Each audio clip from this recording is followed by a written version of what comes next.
I'm back with another interview, and I'm really happy to be joined here by 7-2 Jarrett Wilbraham, who you guys might know if you see his Instagram page. You know, he's got a big Instagram page. He does a lot of fight breakdowns, and he's also a very fun fighter himself. So thanks for joining me, Jarrett. Oh, thanks for the kind words, brother. It's great to be here. So you had your fight with Brad Ramsey last year, and right after that fight, you know, you had a bit of a health problem, I believe. What's the update with that? You know, that whole situation. Yeah, it was all sorted now, but after the fight, I went backstage. I wasn't feeling really very good at all. In fact, I was feeling pretty horrible that whole fight, and I ended up passing blood. And then I ended up going back home. I tried to have a few drinks, went back to the casino, and I just started getting these real bad pains in my stomach. Again, passing more blood. Tried to sleep it off, but woke up that morning in like excruciating pain. And yeah, ended up in hospital for a couple of days, I think it might have been. And yeah, I had like an internal rupture in there that they eventually sent me back for surgery, and they got that all sorted. But yeah, I'm not too sure. He hit me with some good, like he got me for good spin and back kick and a few good teeps to the gut that could have caused it. But it's all sorted now. It sat me on the sidelines for a little while after that fight, so I was in limbo. Didn't know where I was going from there. Yeah, so it wasn't anything to do with the weight cut. It was purely just like from damage from the fight, more than likely. Oh, you know what? It could have been from the weight cut as well. It's actually hard to really even know what caused it, but I think they both played a part. I thought I had a good weight cut. I made a few mistakes when I was rehydrating, and yeah, that could have also played a part in it. Yeah, absolutely. And how is like your normal weight cut to featherweight? Because obviously, you know, you were a bantamweight, and I imagine that weight cut would have been pretty hard for you because you know you look big as a featherweight, so I can only imagine how the bantamweight cut was. So yeah, how was the cut to featherweight normally? Oh, honestly, it's a lot better. In fact, it's still a hard cut. I just don't diet for like 14 weeks straight. That's what I did to make Bantam. I realized that just because you can make a weight doesn't mean that you should. And I'm naturally a very like lean person. I don't hold body fat. So I just thought because I was a certain weight above bantamweight that I should cut down like everybody else does and lose a lot of weight for my fight. But I was walking into the cage at extremely low levels of body fat. It caused me a lot of issues like injury-wise and hormone-wise. My hormones went out of balance. I was just waking up in the middle of the night and I was wide awake, and it actually like played with my head a bit, I think. Like I didn't feel myself. Yeah, and I also couldn't take shots well at bantamweight. I'd get hit with a shot and feel a bit wobbly, and I just couldn't get my legs back under me for the rest of the fight. There wasn't even a big shot that could cause it. But now at featherweight, I get hit, go down to the mat, get straight back up. My legs are already back underneath me, and yeah, I feel great at this weight. Yeah, you see a lot of people like that. You know, they move down a weight class and then you know they get chin there a couple times, and it's like, yeah, that just like you say, just because you can make a weight class doesn't mean it's a good idea to go down to that weight class. I feel like in this day and age, especially with how good, because are you with the fight dietitian for your nutrition? Yeah, I worked with him in the past for all my bantamweight cuts. And then when I went up to featherweight, I feel like the information that he gives you just in your camp, you can learn a lot from the information he gives you. So I was able to pretty much apply that to featherweight, where I didn't really need him watching over my weight and having to check in with him all the time and tell him my weight, but I still use his system to make the weight, but I do that myself. Okay, yeah, because you see a lot with how good you know nutritionist is, and you know having the whole idea of how to do it yourself. You know, it just shows that you know if you can just make a healthy weight, it's much better for your body and your long term health than you know cutting down to bantamweight, and then like you say, you can't take shots as well. Yeah, that's right. I think it's just such an advantage for me to be down at bantamweight because I was so tall for the weight class. But obviously that wasn't going to work for the longevity of the sport. I always wanted to go up, and people told me that I was a bantamweight, not a featherweight. And I think from all my cuts, it just kept me very skinny. As soon as I decided to go up and I started to just eat normally, my body filled out to where it wants to be, and that's here at featherweight. Yeah, and speaking of featherweight, obviously your former opponent, Khan Offley, he's gone off to the Ultimate Fighter, and you are a Hex fighter, and now Abdallah Baeda has actually been upgraded to Undisputed Champion, and they're looking for an opponent for him in June. Is there any chance that could be you? Because I did see there was a back and forth with you and Kakembo. So is there any chance that could be next, or is it Kakembo, or you have no idea? Yeah, like I want to fight Kakembo because I just want to fight him. But if they were going to give me that shot for the featherweight title, yeah, of course I would take that. I feel like I would be a good champion for Hex. I wouldn't be like Khan, where his last fight was against me, and then he wins a fight once a year, sits on the sidelines, just prays that UFC will pick him up. Guess it finally worked out for him, but yeah, I think that fight that he and I had took a toll on him. So he probably did need to take a long time to recuperate and get back to sound health. But yeah, I was that close. He ended up finishing me, but I think just that performance itself can put me up there to contend for the title whenever. Yeah, absolutely, and especially because you were originally meant to fight. What's the American guy? Raja Shippen. That's it. Yeah. Completely. Obviously, they're teammates, so completely different stylistic matchups to prepare from. From somebody more unorthodox with the striking, with the spinning attacks, and then you go from that to a grappler. It must have been really hard for you to prepare for, and you still went out there and had a great fight. Yeah, like preparing for a striker all camp, and then I think it was less than 2 weeks or something that they turned around and then gave me a grappler. So I had to go and change my game plan and everything like that. So honestly, the whole camp was just chaos. It was, yeah. But it's always like that, I guess. Yeah.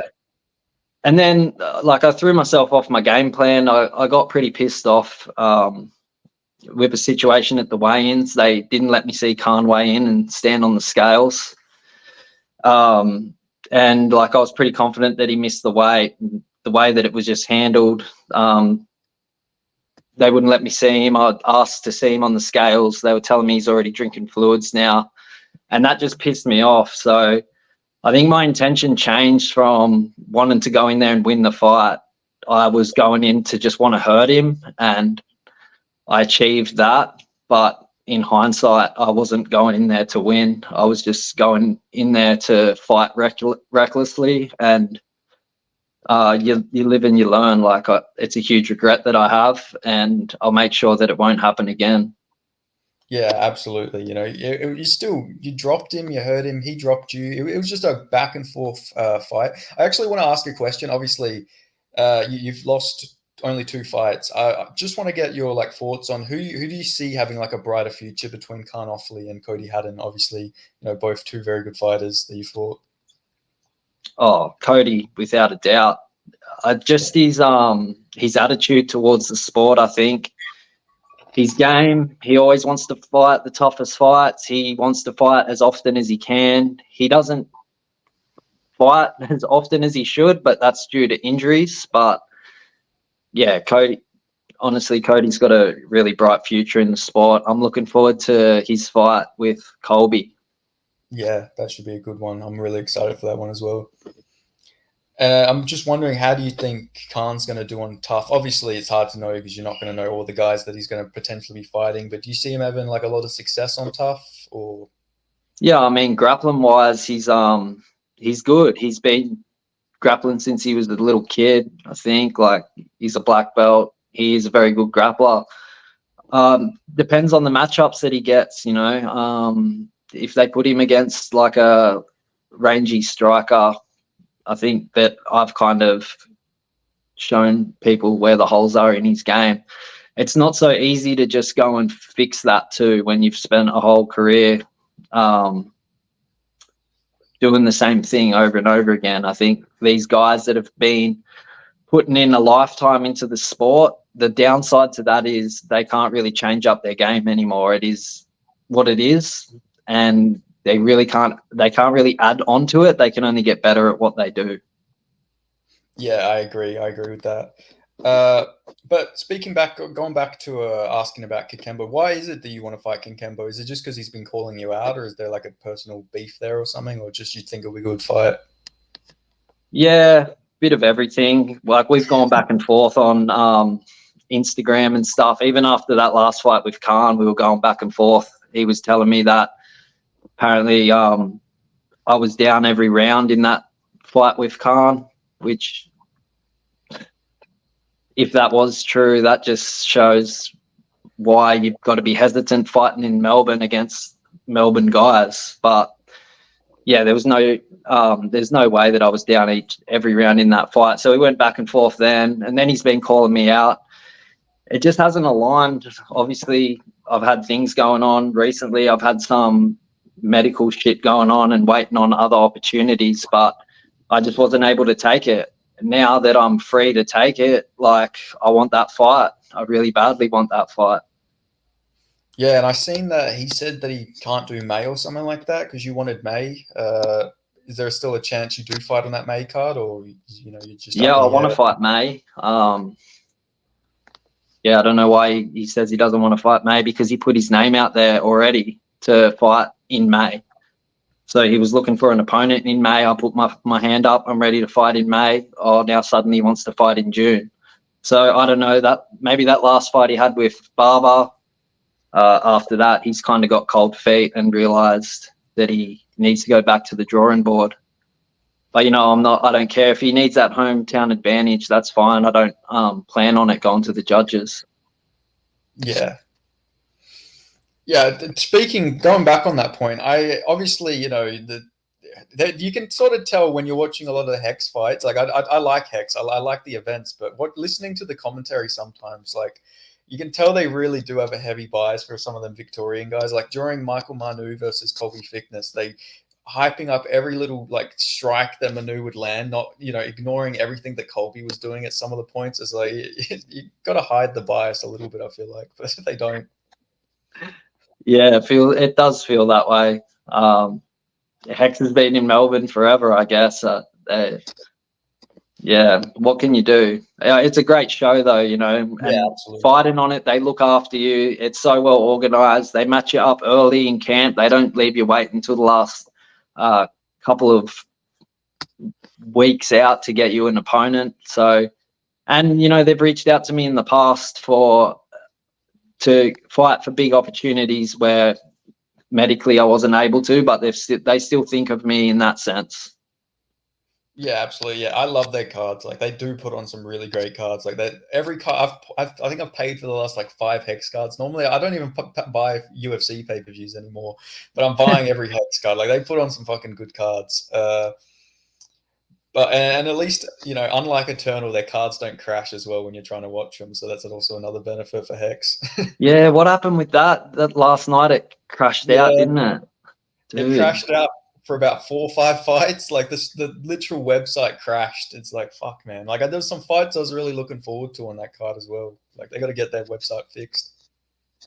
They'll probably put it back on YouTube. But yeah, I was waiting to tune in to watch Dom Aston fight in the headliner of that prelim card, because I used to train with him in Queensland at Puma, and he's such an exciting fighter to watch. And when the website wasn't working, I was losing my shit, like blaming my internet for it, but it wasn't the internet. Yeah, if you go and see the last Eternal post they put up before it went down, every single comment was, fix your fucking website. Everyone was fucking going off with him. Yeah, it's golden. But Ashton actually had a really good performance. I was watching that fight, actually. He looked really good. He seems like a really good fighter. I think he said he's going pro after that as well. And yeah, he should have a pretty bright future looking at his fights. Oh, man, he's scary, dude. Like, him and I were both in camp together for a fight up there, and we got banned from sparring together because it was just way too out of hand. And he's one of the strongest, like, featherweights I've ever seen. I can't believe he's even a featherweight. Like, the kid is a monster. He's high level grappling.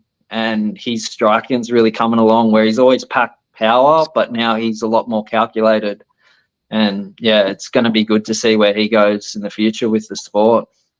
Yeah, absolutely. There's a lot of like these amateurs. You watch some of these amateurs and like, fuck, these are better than some of the pro level American guys you watch. Like, I'm not even like just being this because I'm biased because I'm Australian, but watching like a regional American show and watching a regional Australian show, it's like these amateurs put a lot of these like other country pros to shame. Like some of these guys that just look so high level already.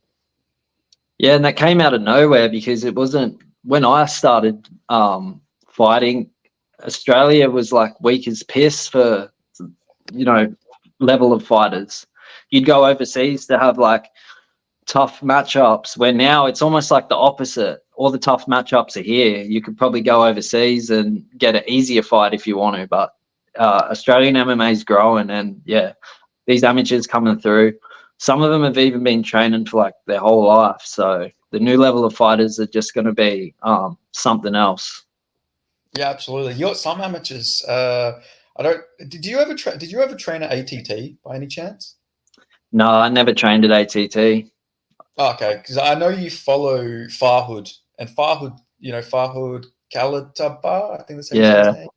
Yeah, he's been an amateur for years. Like he's like what 9-3 or something like that. And he's yeah. he's been an amateur for years. You see a lot of these guys like some of these guys are literal pros, but fighting at the amateurs is crazy to see. Yeah, they're getting a lot of good experience, which is a huge benefit. I went straight to pro, so I missed out on all of that. But if I could go back, I would have fought as much as I could in the amateurs, which guys are really making the most of that. But then again, some of them are too hesitant to step out and start fighting against pros. Yeah, exactly. You don't want to fight amateur too long because then by the time you do transition to pro, you're not going to be used to these 5-minute rounds and all this stuff. Like it's going to be a completely different ball game. It is the extra 2 minutes in the round. It changes the entire game. Yeah, We've exactly. been sparring 3 minute rounds lately at the gym because we have a lot of amateurs getting ready to fight, and it's just a complete different game. Like it's more of a sprint. You got to Yeah, get in there, land all your shots, and then get out. But you're not as calculated. Where pros, when they're fighting in 5 minute rounds, they're really like getting reads as the fight's going on, looking for openings, and then they're making the most of these openings, landing their shots, getting back out. And it's a much more of a calculated approach than amateurs. It's similar to amateur boxing, I guess. yeah, and also, I like to compare like amateur fighting to like pro fighting. It's like with kickboxers who transition to MMA, they're more used to like an amateur type MMA time because obviously they're 3-minute rounds or 2-minute rounds or whatever it is in kickboxing, and then they come to MMA. It's like these guys can't even go 5 minutes in one round because they're just not used to it and they gas. Yeah. Yeah. It takes a Yeah, while to get used to that. Yeah. yeah. Yeah, absolutely. I wanted to ask, what was your introduction into martial arts? Because obviously, I think I've heard you started martial arts a bit later than some people. Is that correct? You seem like you have a taekwondo background, though. Am I correct on that? No, I don't have any sort of traditional martial arts background. I started martial arts when I was 23. So I was just growing up in Nowra. It's a pretty rough place. I was having a hard time growing up here. I was in fight after fight after fight, and only just trying to defend myself. Like when you fight here, everybody else wants to have a piece of it too. It's almost like there's a bloody Nowra belt. You walk around with it, and people want to take it from you just for winning a fight last weekend. Like the So hardcore title in WWE. yeah, exactly. Everyone's trying So to I take was it. getting in a lot of those sorts of altercations. I ended up in court because of it, with an affray charge, which got dropped against me because I could prove that I was only defending myself. But I knew after that I had to get away from it all. So I started training in martial arts out of a small gym here in Nowra. It was more just like a little fight dungeon. And I just walked in and I just said, I want to fight like as soon as I can. Let me fight. So 10 months later, I went into a 4-man eliminator for a pro title. So you fight twice on the night. and I ended up winning that. So yeah, the first night I ever fought, I won a pro title, and I was suddenly 2-0, and that's when the whole idea that I would maybe start pursuing it as a career, because I realized I was good at it. But yeah, no traditional martial arts background. When I started training up there in Queensland at Puma, my coach Vince Perry, he really liked a lot of flashy kicks. So I trained in a very bladed stance and trained a lot of spinning attacks. And I put hours and hours and hours into those attacks in between class. And that's how I've developed those sorts of techniques. Okay, because I've trained in Taekwondo, and a lot of your kicks, you look like the prime example of like a Taekwondo-based MMA fighter. So I thought maybe there was some Taekwondo in there, but I guess just completely, just your coach really liked flashy kicks.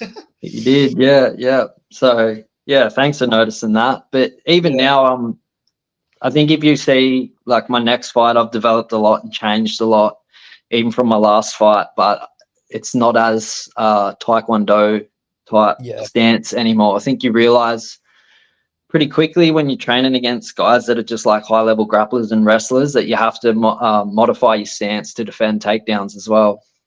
Yeah, absolutely. Because you see a lot of like, Muay Thai fighters, like guys who come over from Muay Thai into MMA, they have that wide stance, and they just, they immediately just get taken down. Like you have to mix all the martial arts. You can't come in there with like one sort of striking style. Yeah, Muay Thai is probably the hardest sport to transition from, like to have a career in Muay Thai and then they come across to MMA, but they have to change the stance, and they've fought in that stance their whole life. Like the only person that I can really think like that I know of personally that's successfully done it was like Chelsea Hackett. She was like Muay Thai world champion, then came across to MMA, but really let go of that like style of fighting and was very open to learn and change her stance. And I think that has taken her a long way. Yeah, now killing in the PFL. Yeah. So hopefully soon she'll have that 1 mil. Yeah, no, that would be good. Maybe get a percentage of that for all the hard work, training with her. Yeah, for all the damage I've taken off her over the years. So you've trained with a lot of high level pros. I think I've asked you about another fighter before. I think I messaged you asking about Isaac Thompson, because you've trained with Isaac Thompson, correct? Yeah, long time ago. Yeah, that was when I was first starting out in MMA. But I would come up to freestyle and train with Volk and Colby and Isaac. I think they would train through the day, and I started training full time for a short amount of time. But this is way before like Volk was even in the UFC. But yeah, I got to train with him back when he was like a bantamweight. I think Isaac's now like a lightweight or something like that. Grown heaps. Yeah. I think he's featherweight. I think he's actually fighting for the LFA championship, or he's in contention for it. Did he go over? Wasn't he training with Alpha Male? Yeah. I think he lives there actually. I think because he's always training there. He's best friends with Alex Munoz, I think, UFC fighter. Oh yeah. Good on him. Yeah. Pretty good move, I guess, back then. There wasn't a lot of training partners here in Australia. If you look now, like since Volk's gone and done what he has, he's basically brought everybody to Wingdang. Like the team that we have now is like it's a crazy team. When we look at the skill level in our gym, no, we wouldn't all be training there, I guess, if it wasn't for what Joe and Alex have achieved in the UFC. So we're lucky that he's been able to bring everyone to us. Yeah, absolutely. Actually, on that subject, I wanna get what the best trash talk Joe Lopez has given you, because every single person I've talked to has told me about Joe Lopez's good trash talk. So, what's like the funniest Joe Lopez trash talk encounter you've had so far? Oh, it's such good value. He just puts shit on my missus basically. Like every time she walks in, he's like, Jarrett, I told you to get rid of her. You could do so much better than her.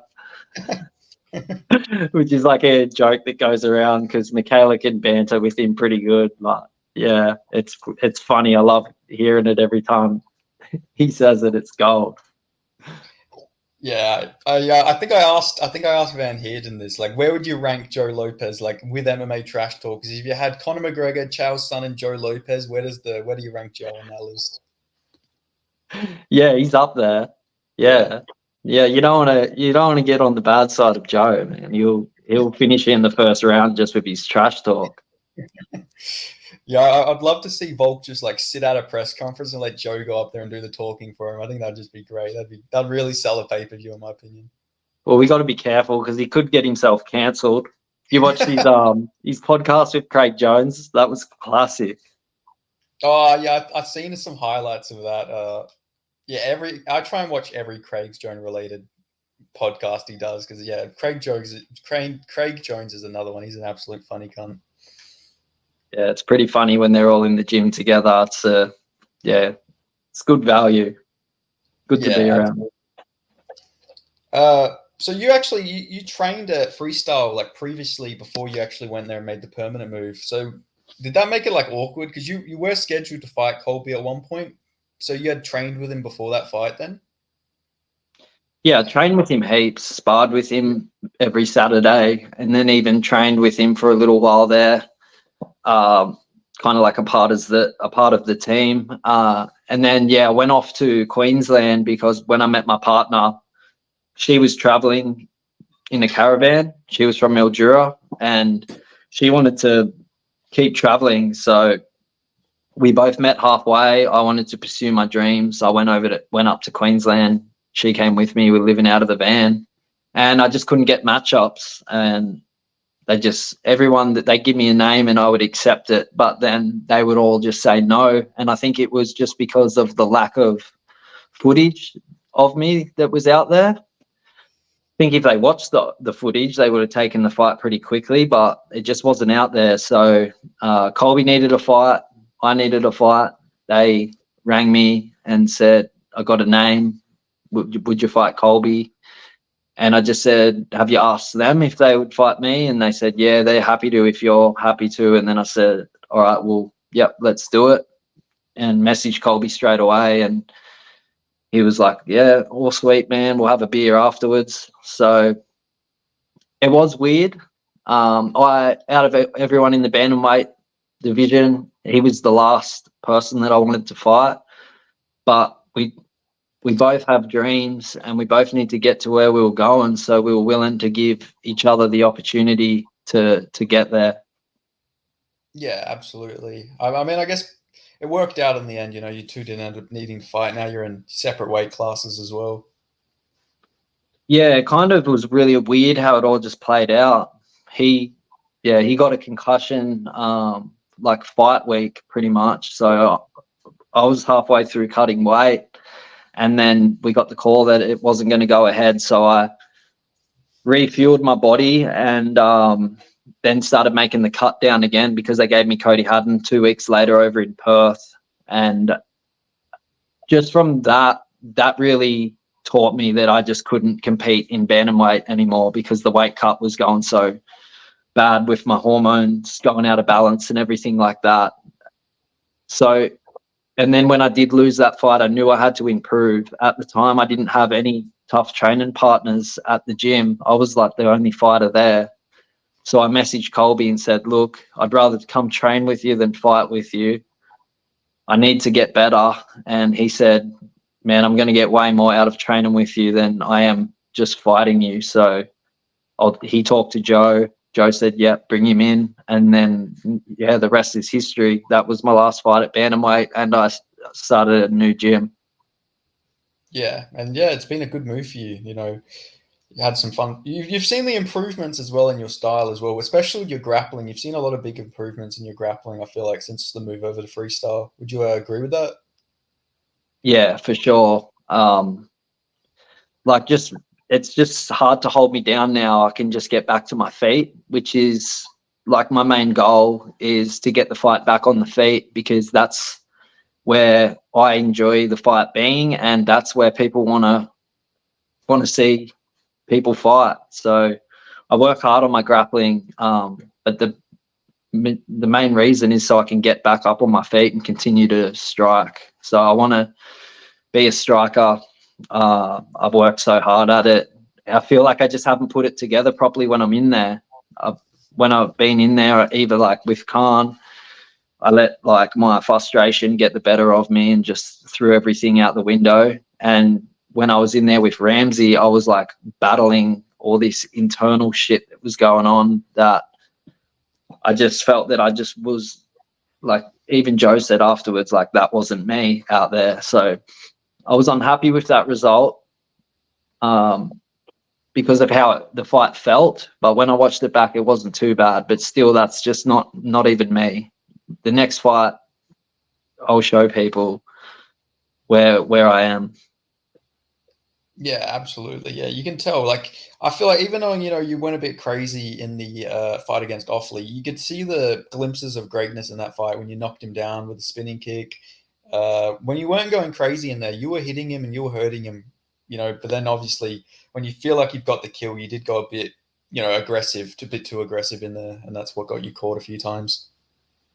Yeah, I think that just worked for me all through my past. Like every street fight I ever got in, I would just rush the guy and just be in his face the entire time with just full on aggression and just overwhelm people. And then coming into MMA, I did the exact same thing for like, I think my first 3 fights were like that. And my 4th fight was kind of like that. My 5th fight was a lot calmer, but there was a bit in the middle where I was trying to transition from being so aggressive to realizing, hey, you don't have to literally try and kill the person. You just need to touch them, and that'll be enough. So now I know where I need to be. I've found the good balance of when to use aggression, when to keep it reserved. Yeah, absolutely. And I can agree with you on that street fight thing. I think a lot of my street fights is just like a pure aggression. When you're a young kid, you're just going in there to just try and kill each other. And then obviously the first time you gas out in a street fight, you're like, fuck, why am I doing this? Like, why? Like, you start thinking like, damn, you really do have to like be a bit more calm in there and stuff like that. Yeah, lucky that most street fights don't really even go for more than a minute. Yeah. Yeah. I think the average street fight, is probably like 40 seconds, and it's normally not you knocking out the other guy. It's normally you both just being so exhausted. You're like, all right, yeah, what's the point in this? We were parked up like the other week and we were like cooking dinner in the van. This carload of blokes rocked up, and then this other bloke rocked up with his missus, and they all got out of the car, made like this big circle, and these 2 guys just start punching on. And Michaela was like hiding away because she didn't want to see it, but I was standing there watching. And every time I went to the ground, it was so respectful. These guys were like, no, get back up. And they were going one-on-one. And the bloke who turned up with his missus is like, no, wait, like time, I need a drink. And they let him go over to like the surf shower, and he started drinking out of the shower, like wet himself down. They're like, all right, you ready to go? He's like, yeah. They like started fighting again. He was like, man, I need another drink. They let him have a drink break. And they were like, he didn't want to go anymore. He didn't want to fight anymore. And they were like, we'll just shake his hand. And he's like, no, fuck you. Like, I'm not shaking his hand. I'm like, walked over there. I'm like, mate, just shake his hand. Like, good fight. He's like, no, fuck him. I'll get him later. So these blokes are like, all right, we'll just jump you later. But it was that funny because you never see like a respectful street fight these days. It's usually like as soon as they go to the ground, everyone just starts jumping on them. But these guys were even letting the dude go and have like a water break. It's weird. Like, I feel like when you're in high school, fights are actually more respectful when you're in high school, when there's school fights and stuff like that. In my school, when there was like a lot of fights, like if someone took someone down, it's like, no, I'm not going to hit you on the floor, get back up. Like that, people would touch gloves because I think when I'm in school, this is like peak Conor McGregor like era when he's on his rise and everything like that. So everyone's like, before fights, you're like, do you guys want to touch gloves? Like they're doing the whole like UFC fight night main event shit before the fight. It's so fucking funny. Yeah, I think it's changing a lot now though, because none of these kids are willing to have a one-on-one fight. They're going to pull out a knife or something and stab you. Like, it's crazy. Yeah, it's like you can't have a one-on-one now. You're not just fighting one person; you're fighting a fucking group of people. Like, yeah, I hate how it's turning out with shit like that. Yeah, and they all jump in, and their excuse is loyalty, like loyal to their mates. It's like, nah, like, that's just a complete dog act. They're cowards. Yeah, I think the last time I ever like almost got into a fight would have been about like 5, 6 years ago. And I was asking a question to some guy, and he was like a ratty guy, and he just starts saying like, "You want to scrap or something?" Like, what the fuck are you talking about? He said, Where are you? Where do you want to meet? Me and my mate are gonna come and fuck you." I was like, "What do you mean you and your mate? Like fucking one on one? Like what the fuck are you doing, cunt?" Like I don't know, it's weird. Yeah, I've had that happen heaps. I've been jumped that many times, and like the last time it happened, I was lucky to actually survive it. So I know now, like, I won't even put myself in a position where that bad shit could happen. I'm not, if I'd never really drink, but if I go to the pub, I'm not staying past 9 o'clock. Yeah. Yeah, That's where it exactly. happened. Even not too long ago, I stayed at the pub till close. I rode my bike there and didn't drink. And yeah, on the ride home, these blokes chased me in like a Commodore, and I threw my bike up against the fence near the bridge. There's a cliff there, and I jumped over the edge of this cliff, hanging onto the railings, and they were like looking for me with their torches in the bush. Picked up my bike, threw it over the railing into the river, and I've never been so scared in my life. Hey, like these guys were going to kill me for And for no reason. yeah, what the fuck? Yeah, wild. And I wasn't even drunk, and I wasn't even carrying on like an idiot. I was just like minding my own business, and I still nearly got killed. So I'm like, no, I'm not going out at all, ever. And was this like I would imagine you weren't with your friends or anything like that. I'd imagine it was just you on your own. Yeah, it was just me on my own. I was at the pub with these two girls that I know from school, and they came up and were trying to sit at our table because I was with these two girls, and they asked them if, can you please like go away? And they just didn't take that well. So the girls went out. I got the people at the pub to let us out the back door, but then when I ran around the front to get my bike, they were out the front. So they're like, "Oi, come here." And I said, "Nah," and jumped on my bike and took off. They all ran to the car park and got in a car and drove after me down the road. So I'm like going, like, I'm 4 kilometers from home. I get out on the main highway, and I've got this Commodore like up my ass trying to like knock me off my bike. It was so wild, dude. It was so crazy. Was this when you were like a kid or? Nah, this was like when I was fighting and stuff. This was probably Oh, like, what yeah, it was probably like 2 years ago or something like that. fucking hell, man. But I'm still smart enough to know that I'm not going to beat Yeah, a carload of dudes in a fight. Like, exactly. Yeah. even two But yeah, guys, it's like, even though we're trained, like, it's, if someone grabs a hold of you, what can you do? exactly. I think the only way you can go in there and fight multiple people is if you're like fucking Francis Ngannou or like Sergey Pavlovich. If you're like much bigger than fucking everyone, but even then, Yeah. yeah. Oh, did you ever run into them again or ever see them around or?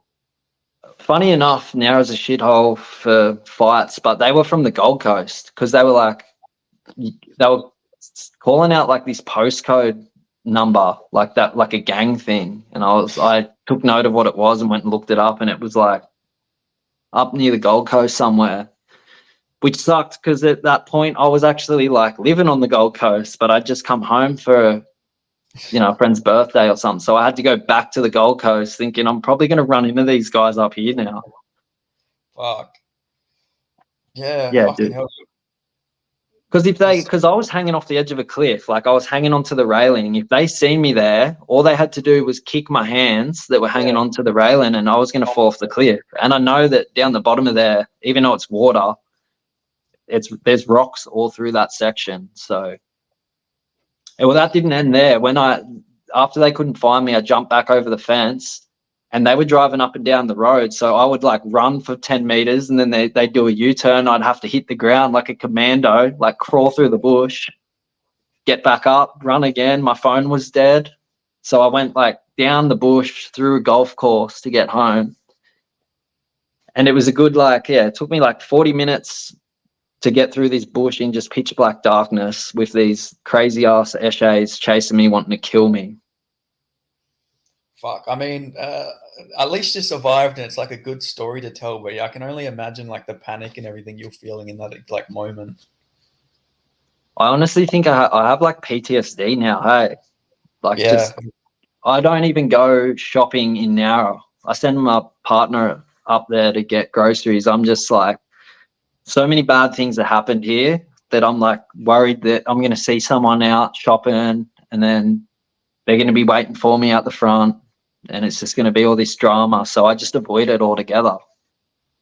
yeah. I don't blame you. There's like, isn't it like pattern resignation or something they call it? Like where you can't go to like an area that you know something bad's happened because you know your brain just remembers it or something like that. I truly believe that. Yeah. And, it was never like that until I spent 2 years on the Gold Coast and then I came back to Nowra. And I just suddenly felt really uneasy about being places. It's not all the time. Like sometimes I can be like, oh yeah, I'll come shopping, but then I halfway through shopping, I'm like, I'm going to the car. Just something Yeah, happens, and I'm like, I can't be here anymore. I need to go sit in the car. It's weird. yeah. No, I don't blame you though. Like that. I mean, that is like literally a near death experience when you think about it. You're on the edge of a fucking cliff, like from these guys. Yeah, and it wasn't like a year before that. I got my head stomped on the way home from the pub. Like these guys jumped me, like face tats and everything. Never seen them in my life, but they were like fully stomping me on the road. I managed to get up and run away, but I lost like all the skin from here, like down my face, because they were kicking my head into the ground. And I ran down an alleyway, jumped over a fence, and it was like raining. So all the blood had just like gone over my entire body. I look like, in the movie, like Jesus, when they crucify him, he's Yeah, just, yeah. The Passion of the Christ. Yeah. yeah, I jumped out of this bush and like I had no shirt because they ripped my shirt off and I just literally looked like that. I thought I'd been stabbed or something. And it was crazy. And I should have learned that time just not to go out. But yeah, And did they wild. did they take your money or anything like that, or did they Yeah, they brutally? took my phone and took my wallet and yeah, just ripped the clothes off my back.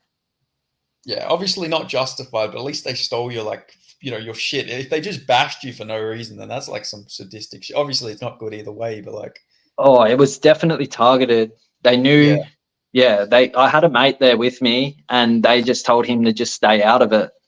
And like he was just begging me to get up and run. And I did. But they didn't want to touch him. They must have been driving around looking for me. But yeah, they found me on my way home. did what do you know why they would have been looking for you? Like maybe, fucking like yeah. Is there any reason why they would have been? I think because I was a fighter. Yeah, I think that's why.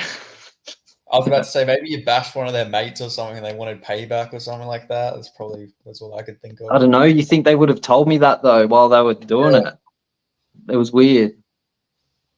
Yeah, like you say, it is like you're fucking walking around with a belt. It seems like. Do you still like live around there? Yeah, I'm back. So I live up at Windang in out of my van through the week, but I come back to Nowra on weekends. Oh, okay, yeah, Yeah. So, but yeah, just bushwalk around this area or just stay at home. Like I don't go out or anything like that. yeah. It's fucking. It sounds like I don't know. I've never heard of Nowra in my life, but like it literally sounds like a rural version of Compton or something like that. Like it sounds crazy. It's pretty accurate. It had the highest ice rate at one point, but there was a caravan park here that was really bad, and everyone that lived there was just on the gear. And Yeah, that's been shut down recently, but it kind of like pushed a lot of those people into town. So now there's a fair few homeless people getting around that are, yeah, not the best people to sort of be around. So it's just a yeah, good. absolutely. Someone got shot here not long ago, like in a police raid. A kid got stabbed in Bomaderry, which is where I live here, a couple of months ago as well. Like things happen here all the time. I'm surprised bloody Spanian hasn't been up here yet. Yeah, yeah. That I don't know. One of my mates, he actually talks to Spanish, and I might have to shoot my mate a message, tell him he needs to go there for his next hood visit.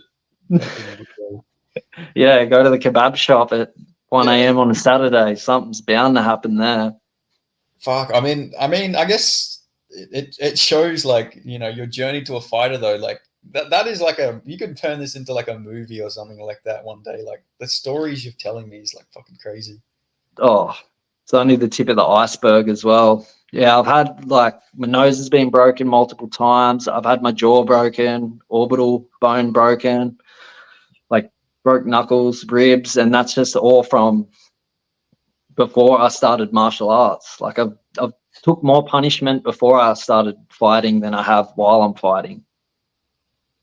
Yeah, that explains because I think I've heard the commentators say that you say you feel more safe inside a cage than outside of a cage. That probably has something to do with it because you don't have to worry about like multiple people trying to jump you or weapons or anything like that. Yeah, the first time I ever got in there, it was a really weird realization because I was like, that's the only guy I'm fighting. I have a mouth guard in, and there's a dude here who will pull this guy off the top of me if he knocks me unconscious. And I Yeah, was like, I never felt more like chilled in my life. that's fucking crazy.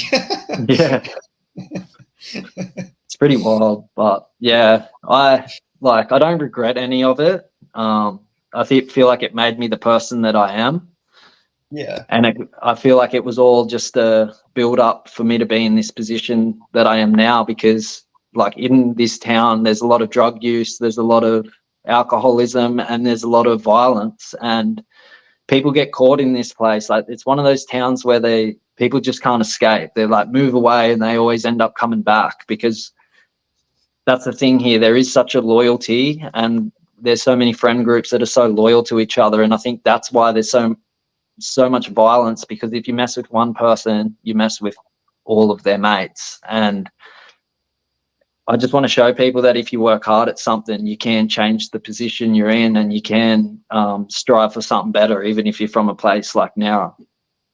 yeah, absolutely. And I agree on like how you're saying about like the friendship groups and stuff like that. I used to live in a country town as well, and not so much my town, but the neighboring towns and stuff like that. It was like tribal mentality type shit. Like you fuck with someone from that town, you're dealing with like this whole group and stuff like that. It's a crazy way to grow up, hey? Yeah, but it sounds like yours is like amplified by like 100%. Like I don't know, it sounds a lot worse though in where you're from. Well, like everyone I know has, all of my mates have been in fights. Like this was something we were talking about recently. Someone was like, one of the boys was like, well, I've never been in a fight. And we were all like, well, you're the only one that we know of that hasn't, because everyone here's dealt with some shit. Yeah. And if you had to guess, what would you say your record is in like all these street encounters, if you can remember? Oh, well, I'd had over 30 fights before I even started fighting, like 30 things, going from back when I was a kid all the way to I was 23 years old. Yeah, I think there was one point where I was like had a list of it in my phone, which I felt like a stupid thing to do, but I felt like I needed to remember it all. Because one day I would like to, eventually make a book about it or something. But yeah, it was up around like the mid 30s, the amount of fights that I've been in. You fight people multiple times. Yeah, yeah, it was bad. yeah, I can imagine. Yeah, the thing is, when it comes to like street fights, it's weird because you'll see more rematches in street fights than you will in like mixed martial arts or boxing. There was like a guy at my school, and these two guys, they must have had like about 6 fight series or something like that. They just every year they had like 2 or 3 scraps. Like they would scrap at school, then they would rematch after school at a park. It's like it just keep going fucking on and on. Everyone's tuned in to see it, you know? Yeah, It's like if McGregor was fighting Diaz again, everyone would want to see it. So yeah, exactly. Especially if you know that when these two guys fight, like they're actually coming to bang. Like it wasn't like a boring street fight. Like, these guys were coming to bang every single time, so everyone would just go and watch. and there's genuine hatred there. Yeah, That's yeah, the difference exactly. about street fights, though. There's genuine hatred. Yeah, but it's weird though. Like, there's been a few street fights I've seen where like guys don't even hate each other. They're just fighting for the fun of it. Like, they're not doing it for money or anything like that. They're just scrapping to, I don't know, maybe for girls or popularity or something like that. I see those videos all the time come up on like my Instagram where they're like punching on in the toilets, and then they shake Yeah, hands and walk away. I'm like, what? yeah. I can't fucking ever imagine that. If I ever fought with someone, there's got to be a reason for it. I'm not going in there to fight someone for fun, like that. No Not in the way. street. Do you think you'd ever fight? Do you train? I train. I haven't trained for a bit, but I think I'd like to have at least, I'd like to do at least one MMA fight, just so I can say I've done it. But I'd like to fight someone who's really bad, so I can say I won. Yeah, I love that. Yeah, everyone should do it. Everyone should Yeah, do it. I feel like everyone should at least, if you're an MMA fan, I feel like everyone should at least test themselves at least once. Like, I've trained, I've sparred with fighters and stuff like that, but I haven't actually gone. I mean, I've trained in a cage, but I haven't actually fought in a cage. Like, I haven't done an amateur fight or anything like that. The problem is that it becomes a curse, though. So you have Yeah, one, and then suddenly you're like, oh, I want to do this now. And then 5 or 6 years in, you're like, your yeah, body's absolutely fucked. And you're yeah. like, what am I doing? That's what I always think about. Like, because I remember in school, if I ever won a fight, I would feel like the fucking man. Like, I'd have such a high for weeks on end. Like, I would just walk around with like so much swagger and confidence. Like, I would feel like Prime McGregor, like, fighting some little fucking guy in my year, and I'd feel like the fucking man. Like, I'd feel like I'm the UFC champion. And then, you lose a fight, and it's like, oh fuck, man. Like, I'm never fighting anyone ever again. Yeah, like now for me, the high when you win is so short. Like, I swear it's just a moment of, for me now, it's like they raise your hand, you win, you're like, yes, I achieved that. But then you've got a goal of getting to the UFC. You can't even be happy about your win because you're like, I'm not where I want to be yet. And then that overshadows your win. But when you lose, you wake up every day and think about it.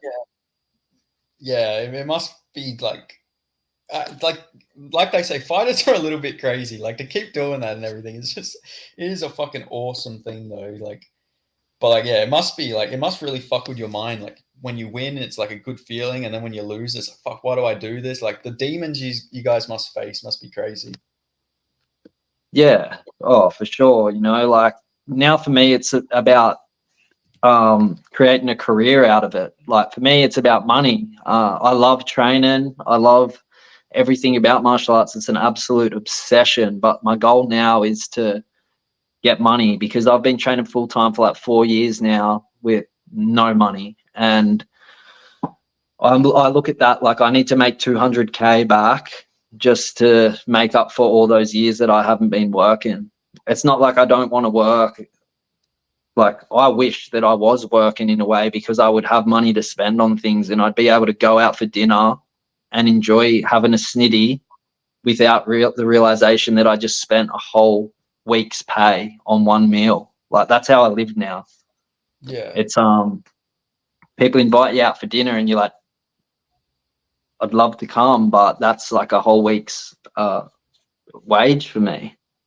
and so how do you like make your living? Obviously, when you're not fighting. Well, I'll go and do like some bricklaying here and there if I need to. But say I work a day bricklaying and make $300, that's going to last me weeks. Yeah, So I can go and work, do a little bit of work here and there, and a short and a little bit of money can I can drag that out because all of the food that we cook is like from scratch. We don't lash out and have all these crazy microwave meals and all that sort of shit. Cook rice, cook chicken, pretty much like narrowing down our costs over all the years to be able to, for it to be like a well-oiled machine where it all works that way. And then I just need petrol to put in the van. Michaela's got her car. She does it. She works as well. But we have, because of our lifestyle, we don't have to work much. yeah, Like, you think about what's rent. People are paying like $400 or $500 a week just on rent. We don't pay anything on rent because we have a van. We have a gym membership where we can use our 24-hour tag to go and have showers and that sort of thing. But outside of petrol, food, gym membership, phone bill, Like, I have no other expenses. Yeah, fucking yeah. You're living on rations when you think about it. Like you sacrifice a lot to be a fighter, and Yeah, like I'm literally like, I feel like I put myself in a position of like poverty where I feel like you see those Brazilians, they come in there from like the slums in Brazil and they're yeah, fighting for their life. I yeah, feel like I'm doing that now, but you know, I'm like I still have both my parents. Like I come here and stay at my dad's, got like a flat out the back on weekends where I can chill out. But yeah, through the week it's like full van life, and like both my younger brothers own houses and running successful businesses, and I'm kind of like I could be doing that too, but I'm doing this. yeah. But at the end of the day, like you if you did have all that stuff, you'd be living, you'd be working a job that makes you miserable, and you wouldn't be fulfilling your dreams and stuff like that. Even though you don't have all the money yet, you're still living your dream at the end of the day. There's sacrifices with that, but I feel like I feel like knowing you as well, I feel like you would rather live a life where you're getting to fulfill your dreams in martial arts than when you're living like some corporate job or something like that. Yeah, I think about my life all the time, like I'm laying on my deathbed, and I think like I couldn't live with myself if I decided to just give up and just go back to work because it was easier. Yeah, I just couldn't do it, you know. And I run into people all the time. Like, a guy will pull up in his nice Mercedes and get out. Oh, what are you guys doing? I tell them, oh, you know, I'm chasing this dream of fighting, living in the van. And they all say the same thing. They go, mate, if I could go back and do it again, I'd do it how you're doing. They're like, yeah, yeah, they have all the money in the world, but they work their ass off until they were like 65, 70 to then retire. And then all the things that they wish they could do when they're younger, they can't do them anymore because they're too old. They spend about 5 or 6 years doing the things that they enjoy, and then they die. It's yeah. backwards. Yeah, I agree with 100%. You have more stories to tell than like some guy who's working a corporate job in a fucking shitty building where he just has to sit at a desk all day. You're living, even though he's probably making more money. You have more stories to tell. You're living a more fulfilling life. Thank you, brother. Yeah, that does mean a lot because it is tough. Like, especially when you going through fight camps or you're in between like hard training sessions. Like, you don't just get to go home and just chill out on the lounge and like throw something in the oven. Most of the time, you got to finish training. You got like such a small fridge. Oh, I've got to go to the supermarket. We have to get food. Then we have to bring the food back, then cook the food. By the time we have lunch, it's like an hour and a half after everybody else has eaten because they just go home and microwave their food. So at the same time, there's lots of pros, that there's like cons as well, especially when you're like pursuing this dream. You feel like your body never gets fully rested. It's different from sitting on a lounge. That's why when I come back to my dad's on a weekend, I feel so rested because I'm just like relaxed. Yeah, yeah. I But yeah, recovery is an important thing too. Yeah, absolutely. Is there ever any consideration, like if you were to take like a maybe not a whole career there, but would you ever go to like ONE FC or like PFL or anything like that? Just with the chance of getting a bigger payday. Yeah, I'll know by the end of the year. Like, now that I'm ready to fight and medically all cleared to just like go back and fight. I just want to fight heaps and just really give it everything for the next, rest of the year, year and a half. And then by that time, I'll definitely know whether there's a chance of me going into the UFC or if I need to go and pursue fighting in PFL or one championship or something like that. I just know that the money, where the money is in the UFC. And I feel like that's where the best fighters in the world are. And I want to be proven that I have elite skills to compete with the greatest fighters in the world, and that's why I want to go to the UFC. Yeah, absolutely. And I do think you have the striking capabilities to go in there and strike with the best of them. Obviously, I mean, even your grappling's pretty good, but I'm just saying, like, striking wise, you have some of the best striking in the Australian scene, I'd say. Yeah, my grappling's come a long way too. Like, in that Ramsey fight, I felt so horrible that I needed to rely on the grappling to get me out of like tough situations. So I was able to use that there just to, that it was just a hard fight. Honestly, I felt like that was the first time that I've ever felt like I was trying to just chew up the clock for the fight to be over and just win the rounds. Usually Yeah. I'm out there trying to finish the fight.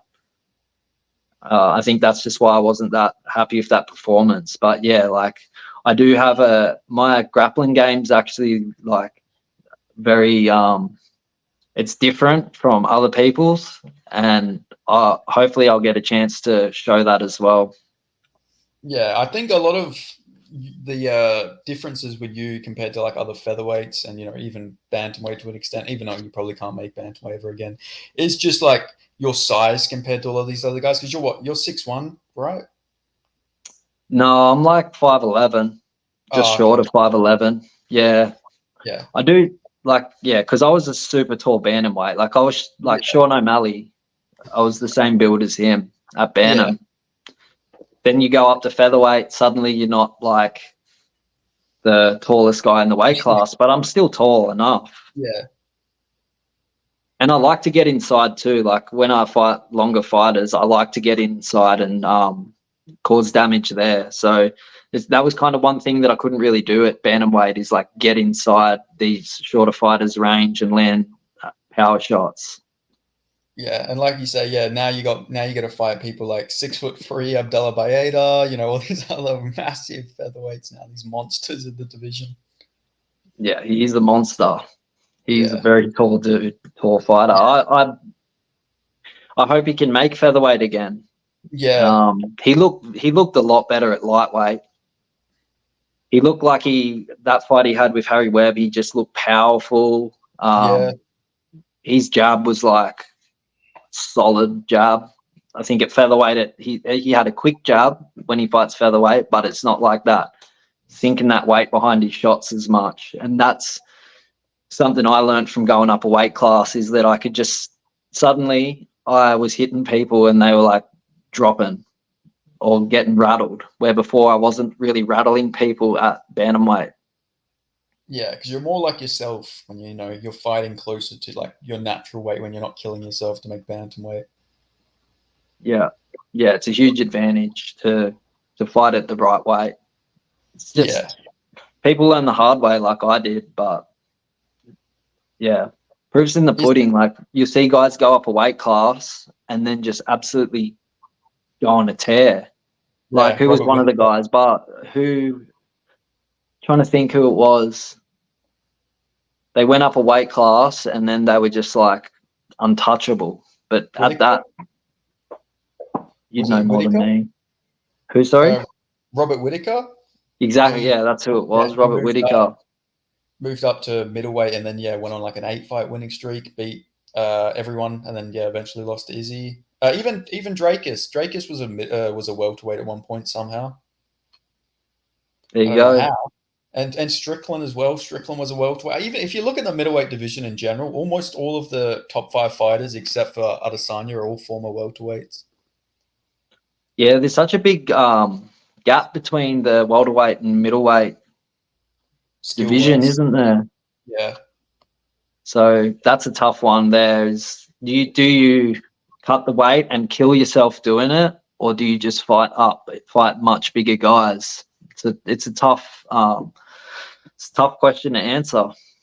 Yeah, absolutely. But it seems to work out for them smaller guys. Like somebody like Kelvin Gastelum, who's like tiny for middleweight. He went up there and he got to a title fight with Adesanya. So I guess maybe it really does just depend on the fighter. Because then you have people. Do you remember Deron Wynn? Do you remember that guy? Who was it? Sorry. Deron Wynn. He was like 5'6" and he was fighting at middleweight. Oh yeah. Yeah. He trains with DC. Yeah. He's like a guy who needs to go down a weight class though, because he was way too small. Way too small. It's just he's unfortunate body type. Yeah, because you see a lot of guys who fight at these heavier weight classes, and they do succeed when they move down. Like, do you know Anthony Drillich, the guy he's the eternal flyweight champion? Yeah. Yeah, he was a welterweight at one point. No way. Yeah, he was fighting at welterweight. That's Now it's at insane. flyweight. So sometimes it really does depend on some guys. Can be a bit like chubbier and stuff like that, and they can afford to move down. But then there's like tall, skinny guys like like you wouldn't see like Sean O'Malley go down to flyweight or anything like that, or Corey Sandhagen go to flyweight. So it's all about frame and stuff like that, I feel like. Yeah, and some guys just are naturally lean, and other guys hold a lot of fat. So it's Yeah, like guys that I'm fighting, they've gone 14 weeks to lose all this body fat. So then weigh in, and we both fight. We're both just pretty much the same weight. It's just that I didn't have to diet and they did because I'm naturally lean. yeah, Like I'm literally so blessed where I'm sitting at featherweight, where I can just drop a bit of weight if I need to just make a fight on short notice, and then I can walk into the cage still as a decent sized featherweight. Like if you look at Brad Ramsey is a massive featherweight, but when we fought, we looked exactly the same size. yeah, He had to lose a lot of weight to get down to fight me, and I just sat around eating Domino's pizza like 2 or 3 times a week just to keep the weight on. yeah. No, that must be a good feeling though when you can actually enjoy your life a little bit. Yeah, definitely. Yeah, Is there, mentally is there too. yeah, mentally for sure. Is there any like featherweights you see coming up who like maybe not future opponents, but you just see them doing good things? Like there's George Mangos. He's a pretty hyped up prospect right now. Obviously, yeah. There's a few guys coming up. Is there anyone you have like your eyes on, or just think are going to go on to do very well? There was I don't know his name, but there was a kid that fought on Eternal over in Perth, and he like won the fight with that liver shot. Oh, You remember what? that? He I think he trains out of Lions Den as well, and he Yeah. was from Oh, he's Moroccan. He's Moroccan. Moroccan. Yeah, Yeah, yeah. I can't remember his name. Yeah, he's really good. He's really good. That was a really good performance against I like Julian. that. I like that kid, and yeah, Yeah, yeah, I he's really good. I reckon that would be a good fight too. But it's like I don't. Where I'm sitting now, it's like I can't really afford to go down and just fight guys with like 1 or 2 pro fights. Yeah, Like I need to be at the same time. I need to find guys like Sam, who's like 5-1 or something. It's like similar record to me. yeah, So I feel like that's how it should really work. Is like you fight people that are a similar record to you until you get more wins. You can then go up and fight guys that like have more fights than you. But at the same time, every now and then you have to go and fight down again. Like I've done that plenty of times. Like I went and fought Haddon when I was 5-0. He was like 2-1. So I go down and fight Haddon. Or I accepted the fight with Colby was like 1-0, and I accepted a fight with Colby when I was 5-0. And yeah, even like Ramsey, like guys that have like less of a record than me. But when do you get to fight up? Like if you're a guy that you've gone down and you've fought lower so many times, like I have, and when I lost to Haddon, that cooked me in the Tapology rankings because I lost to a guy that was 2-1. It just cooked my ranking, and like I've taken those risks, and then I feel like I then deserve to go up and fight guys like Khan, who was like whatever he was, 10-1 or something like that. But can't just keep fighting like lower all the time.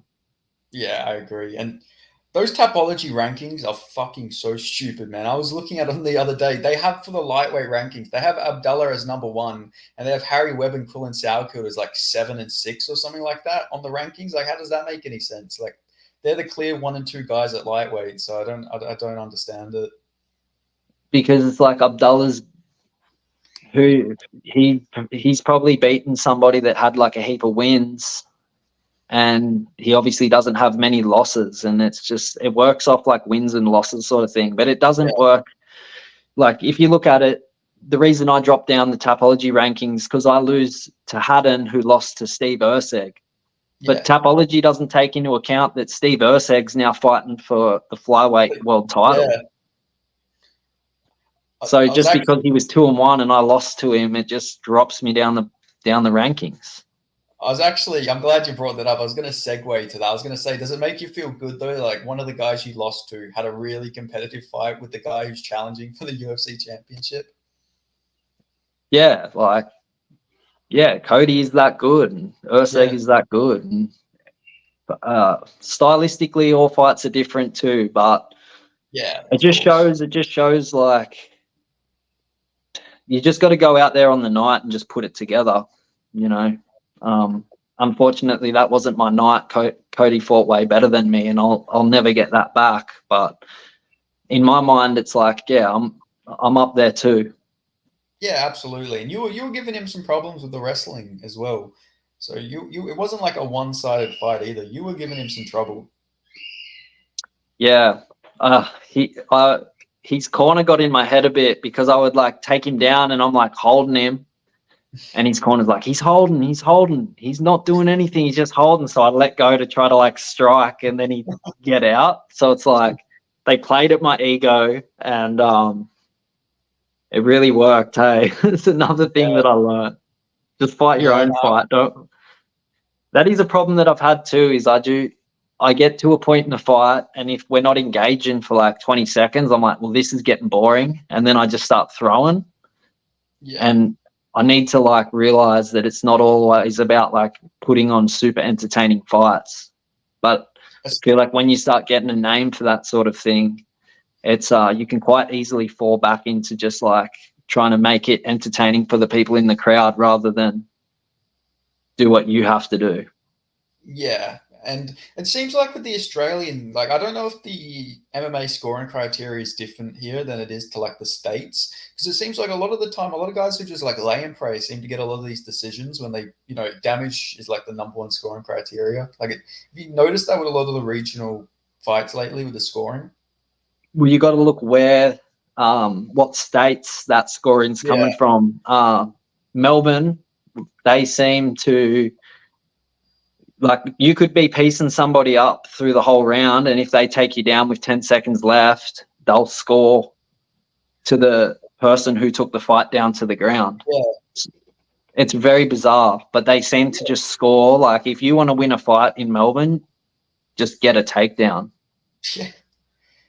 Yeah. And it just doesn't make sense, because even if you, with a takedown, that shouldn't really even be points in itself. If it's a sport that's scored on damage and ending the fight, taking somebody down to the ground isn't nearly ending the fight. Yeah, so if you're going to give points to fighters for taking the fight to the ground, then you should give points to fighters getting back to their feet. And if a fighter takes you down on the ground, holds you and does nothing with it, if you've scored damage on your feet during that round for any amount of time, you should steal that round because it's on damage. Damage should always triumph over control, unless the person's just wet blanketing you for the whole round. Yeah, like that's something that really does. That's like one of the blemishes I feel like for the regional scene is the UFC have gotten really good on that lately with like damage being like more important than just like laying on top of someone. But it seems like it's sort of backwards in some of the states here, because you'll see a lot of Eternal and Hex events and it'll be like, how the fuck did this guy win? He got badly rocked, but because he laid on top of someone, that gives him the round. Like, yeah, it is just bizarre to me. I think people need to be held accountable for bad decisions like that, because it just gets swept under the rug way too easy. Yeah. And guys here, we're trying to make a career out of it. And then just because somebody has no idea how to score an MMA fight, gives it to the wrong guy, that can send you so far backwards in your career and potentially end your career. So if people, I don't know if the judges are getting paid to be there. I'm sure that they are. But if you're getting paid to do a job, you need to do it properly, or you need to be held accountable for the decisions you make. Yeah, absolutely. Even with some of these UFC judges, like some of these scorecards they give out lately have been crazy. Like Kakara France, like clearly beats Amir Albazi. Like there's no way you can reasonably score that fight to Amir Albazi, and there's no punishment for the judges who do that. Or today, I think two of the judges scored against Josh Coolabau for round 2. Yeah, I seen that actually. Yeah. That was clearly his round. Yeah. Like you were like, oh, first one was close. Josh landed way more output than him, but he hit Josh with some big strikes. So you could see how that one could go either way. Yeah. Sorry, what was that? I think he rocked Josh. It looked like he rocked him. Maybe he was off balance in the first. Like I think it looked like he dropped him, but I don't think it was an actual knockdown. And then he went for a submission on Josh. He definitely wobbled him a bit, I think. Yeah. I thought Silva won the first, and then I thought Josh won the second and third. Yeah, like but you just go and look at just that second round, and I just don't see how it can be scored any other way. Yeah, I always think that. It's like, did you watch the fight with Rodriguez and what's his name now? Dolgarian, I think his name is. No, maybe I was. So the first round, Dolgarian gets a 10-8. Then he clearly wins the second, and then C-Rod gets a 10-8 in the third, and they just they give it to C-Rod, even though he clearly lost the first 2 rounds. And the first round was a 10-8. I don't know what it is. Like maybe if judges are so inconsistent always, when they do need to swing a fight the way that they want it to go, it's not as like obvious because they make bad calls so consistently. Exactly. Even JDM versus Burns the other week. JDM was down 2 rounds. None of the judges gave him that first round, so he would have lost. He would have lost if he didn't get that finish. Yeah, that doesn't make sense either. A lot of it doesn't make sense. Unless we just don't know how to score a fight. But you go on verdict, like you have that up. Yeah, I got verdict. It's changed a bit now because a lot of like guys get on and just score for whoever they're going for. Yeah. But a while back, it was like a lot better than the actual judges scoring. Yeah, absolutely. It's like the 4th round of Volk versus Islam 4. Like, yes, Islam's got a takedown, but he's getting punched in the face repeatedly. Like, how is that Volk not doing more damage? Like, I don't know how the fuck it works. Like, it's just a broken system, I feel like, with scoring.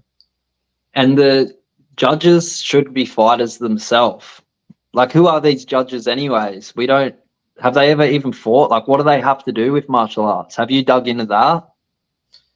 Some of them, in Texas, there was one judge who was actually training, but he was training with one of the fighters who he was the judge for, and he gave the fight to the judge in a controversial. He gave the fight to the guy he was training with in a very controversial move because he gave him the first round where he had clearly lost every moment of the first round, and it was so fucking bad. But that's Texas for you. That's wild, and just never had to be held accountable for it either. No, nothing at all. He completely got away with it. Even Casey O'Neill got a split decision where she clearly won every single round, and one of the judges gave it 29-28 to Roxanne Modafferi. It's like, how the fuck does that even work? She got pieced up the whole fucking fight. I have no idea, dude. It's so wild. You know what else? It also forces fighters to go for the finish. Yeah. Which is a lot more entertaining as well. Yeah, for sure. But I hate how people do say you can't leave it to the judges, but at the same time, the judges should do their fucking job properly, in my opinion. They should, but they just don't. They don't. Yeah, there's definitely a clear bias, though. You'll see in a lot of the like you say with the Melbourne fighters. It feels like the Melbourne fighters do get a bit of a bias sometimes in the judging. Like I had this kickboxing fight in a cage against this guy that put me on crutches for 2 weeks, and I got the decision, but I sit here to this day and say there's no way that I won that fight. Yeah. And not enough fighters will do that. They'll like win, they get the mic and they're like, do you think you won? They're like, yeah, Paddy Pimblett. Of course I won. Yeah. You know what I mean? That's a good opportunity to be like, oh, I don't know about this judge and someone has to do something about it. I won, but I don't think I should have won.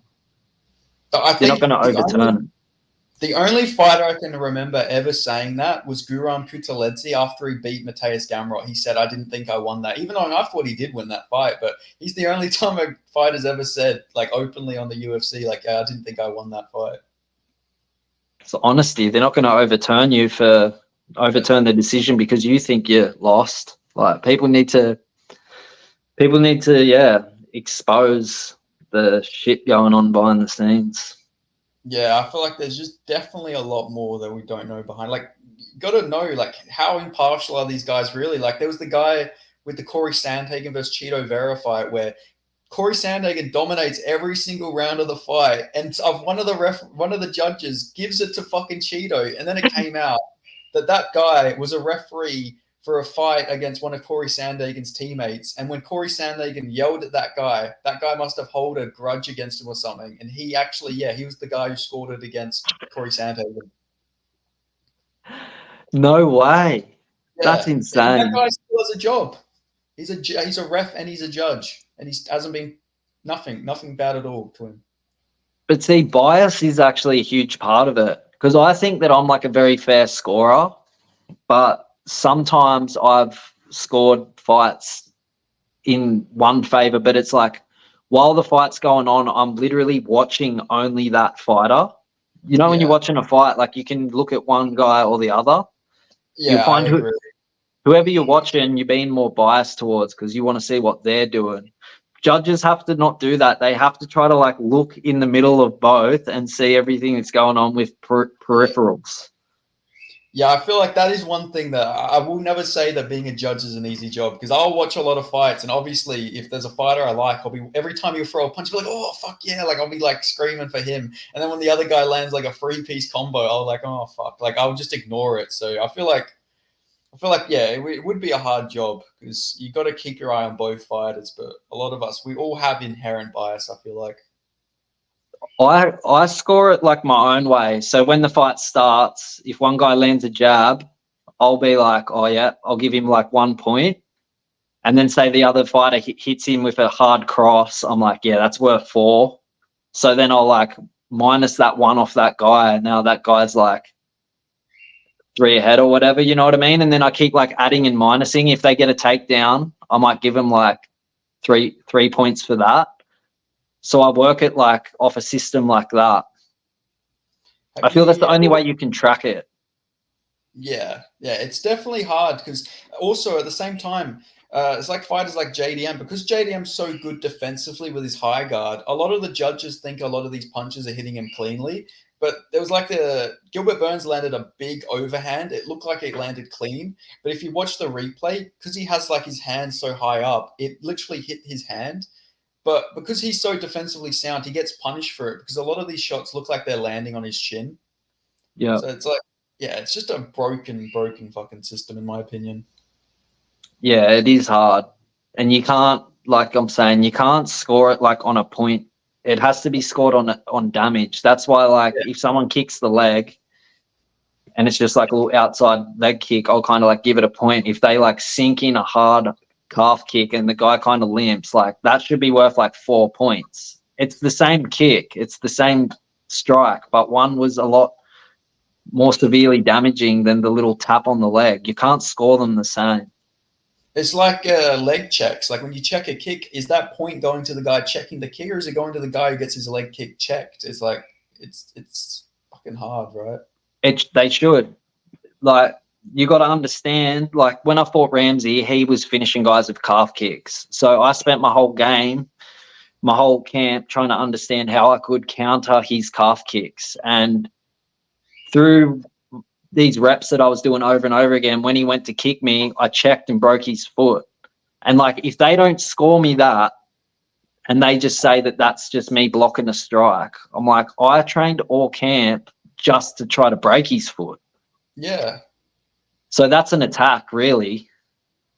Yeah, exactly. It's like Uriah Hall breaking Chris Weidman's leg. It's not because Chris Weidman threw a kick properly wrong. It's because Uriah Hall properly checked the kick to break his leg. 100%. I wonder, like, where's the textbook where we can open it up and read that? Like, I've read the scoring criteria and stuff like that. I've read for like 10-9 rounds, 10-8 rounds, 10-7s. There's even 10-6s apparently, but they're like really like almost impossible to get. But it's Shit, like if the it's guy still, dies. yeah, that's if the guy has to like if the guy's like literally if the referee's incompetent, that's pretty much a 10-6 round, I feel like. But it's all open to a interpretation, really. Yeah. Yeah, pretty much. Like, yeah, they don't tell you though what happens for the blocking shot. Like, what if someone breaks their fucking hand when you block a shot? Does that count as damage for you? Like, you did that, you blocked it. It's not like they threw the punch improperly or something like that. Yeah.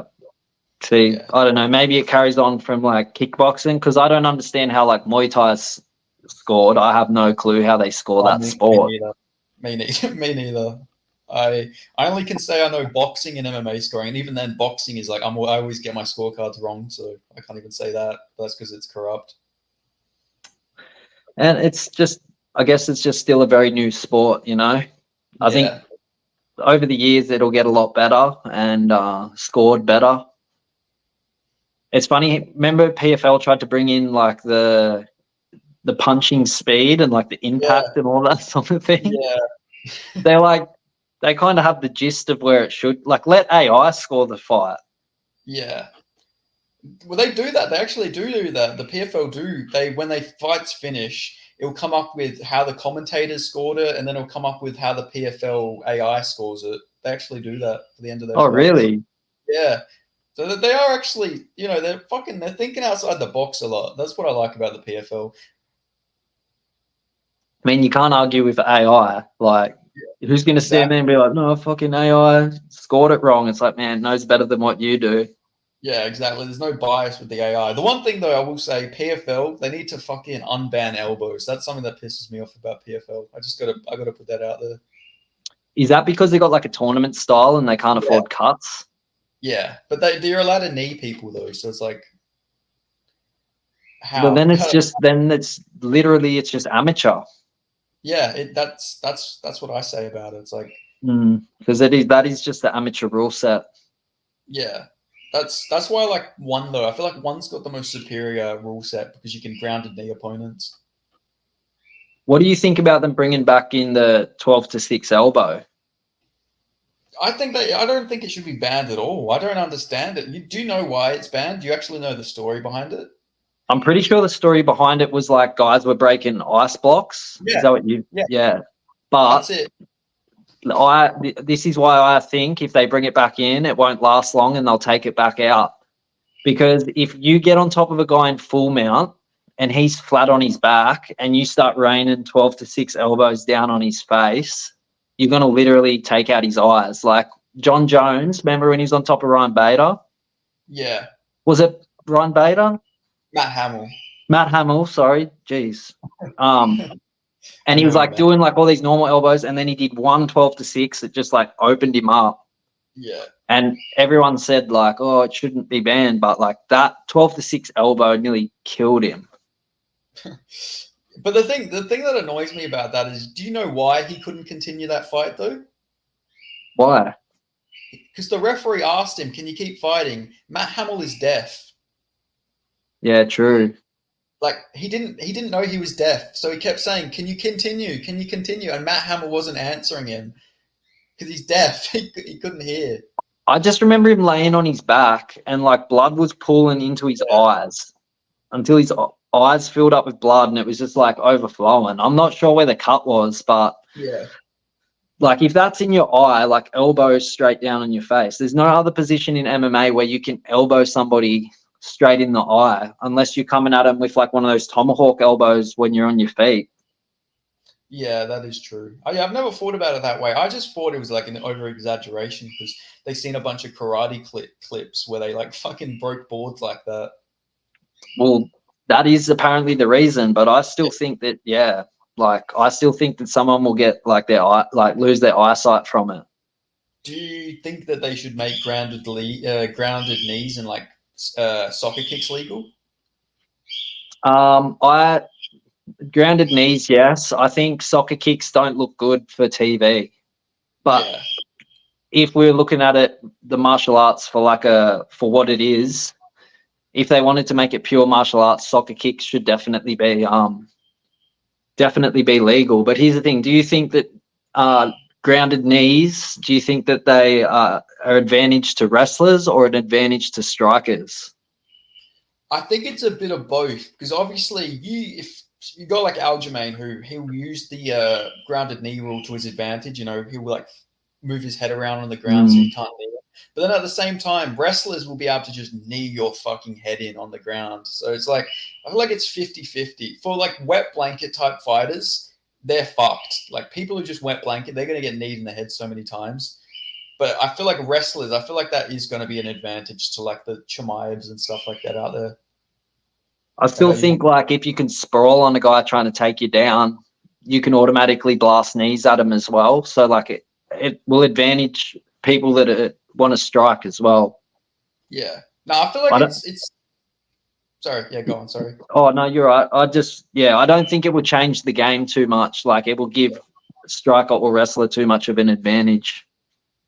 It just frustrates me when you see guys who like they'll put both their hands on the ground so they can't get kneed. Like that stuff, I just want that to stop. It's like because it's just frustrating to watch. Like you're not fighting here. You're literally using the rule set, like to fucking stop the fight from happening. Like you should be getting kneed in the head there.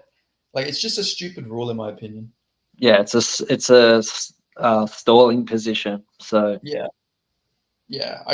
I don't like fighters who like stall fights. Obviously, I know you can't be fighting like the whole time, blasting the whole time, but like it is just annoying to see people utilize that to stall fights. Yeah, they need to start separating guys off the cage a lot quicker than what they do as well.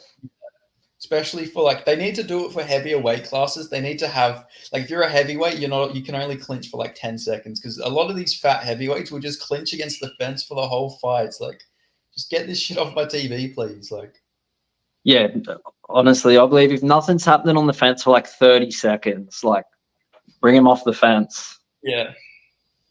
It's an entertainment business at the end of the day. Yeah, exactly. And people don't want to see two morbidly obese heavyweights just like hugging against the fence for 3 rounds. Oh, God. Well, if only we were in charge, it would be a different game. Yeah, well, exactly. But I mean, obviously, I feel like heavyweight is getting better though. Did you see last weekend that big Cuban guy, the 6'7", 6'8" Cuban Taekwondo gold medalist? Yeah, he's scary, dude. Yeah, he's going to go far. I know he's 35 years old, but in those heavier weight classes, he can afford to be that old. I think he's going to be ranked before the end of the year for sure. He's got the longest arm span out of any fighter ever. Yeah, 87 inches. That's fucking insane. His stance is so weird too. He's got like he's Taekwondo, but he doesn't stand like a Taekwondo fighter when he fights. Yeah, he holds his head out. He like leans forward with his head, and yeah, it's strange. I want to see. Do you know what his takedown defense and his ground game's like? All I know is I think his combined fights are like a minute. Like all of his fights combined are a minute and 20 seconds. Who needs takedown defense when you got a right hand, eh? Yeah, exactly. Like, yeah, good luck for all these like unathletic heavyweights who can't just blast double like JL and Almeida. Like they're just all fucked. I feel like. Yeah, like. I'm keen to see. He'll go well. I'm keen to see who he gets next. I think he's probably gonna just keep giving him like guys to build up some experience, and then he probably gets like a fight. I did see Justin Tuffer was saying that he should fight his brother, so that'd be cool. Junior Tuffer versus that big Cuban guy. Doesn't he like his brother? Yeah, I know. That's what I thought. It's like, why would you want your brother to fight some guy who's got? I think he has like a 17-inch reach advantage over Junior. Didn't Junior stepped in for his last fight, didn't he? Yeah, and now Justin's stepping in for him next week. Oh, really? Yeah, against a like really good wrestler as well. Oh, well, he owes him. Yeah, I love that though. That's a cool storyline though. Like brothers stepping in for brothers. Yeah. Like, Yeah, when that happened, I woke up. I woke up the next morning and I seen Junior Tuffa versus Marcos Rodrigo de Lima. I was like, what the fuck? And I see that, yeah, Justin's been injured and here comes Junior to step in for him. The sport never ceases to amaze you, eh? There's always something like that going on. Yeah, for sure. Like, there's always something weird like that. It always brings it's always a cool story, though. Yeah, I love it. I love where the sport's going. I think it's just growing more and more. And like even without Connor, Connor brought a lot of eyes to it, but now I really think that it's growing to a whole new level. Yeah, and then you got all these like Conor McGregor, like not going to say wannabe, but like influence fighters. I feel like it's the best to say. Like I'm not going to say Ilia Topuria is like a Conor McGregor wannabe or Sean O'Malley is, but there's fighters that take a lot of influence from him, and these are like guys with really fun styles as well. So that's good to see and good personalities for the sport. It's funny though, you see, it's like they can't help being like Connor. Like look at Ian Gary. Like, oh my god. Don't get me started on Ian Gary. He just can't help it. He just has to quote him, has to do his like walk, like stand in the middle and go like this. Like it, people just copy exactly what he does. Even O'Malley stand there and go like this. Like they can't help it. It's hard not to though. Like he is a trailblazer for the sport when you think about it. Like I can only imagine how many people wouldn't have heard of UFC before Conor McGregor, especially in this day and age. 100%. But like this, remember that guy? What did he fight in, like Cage Warriors or something like that? And he's a spitting image of Conor McGregor.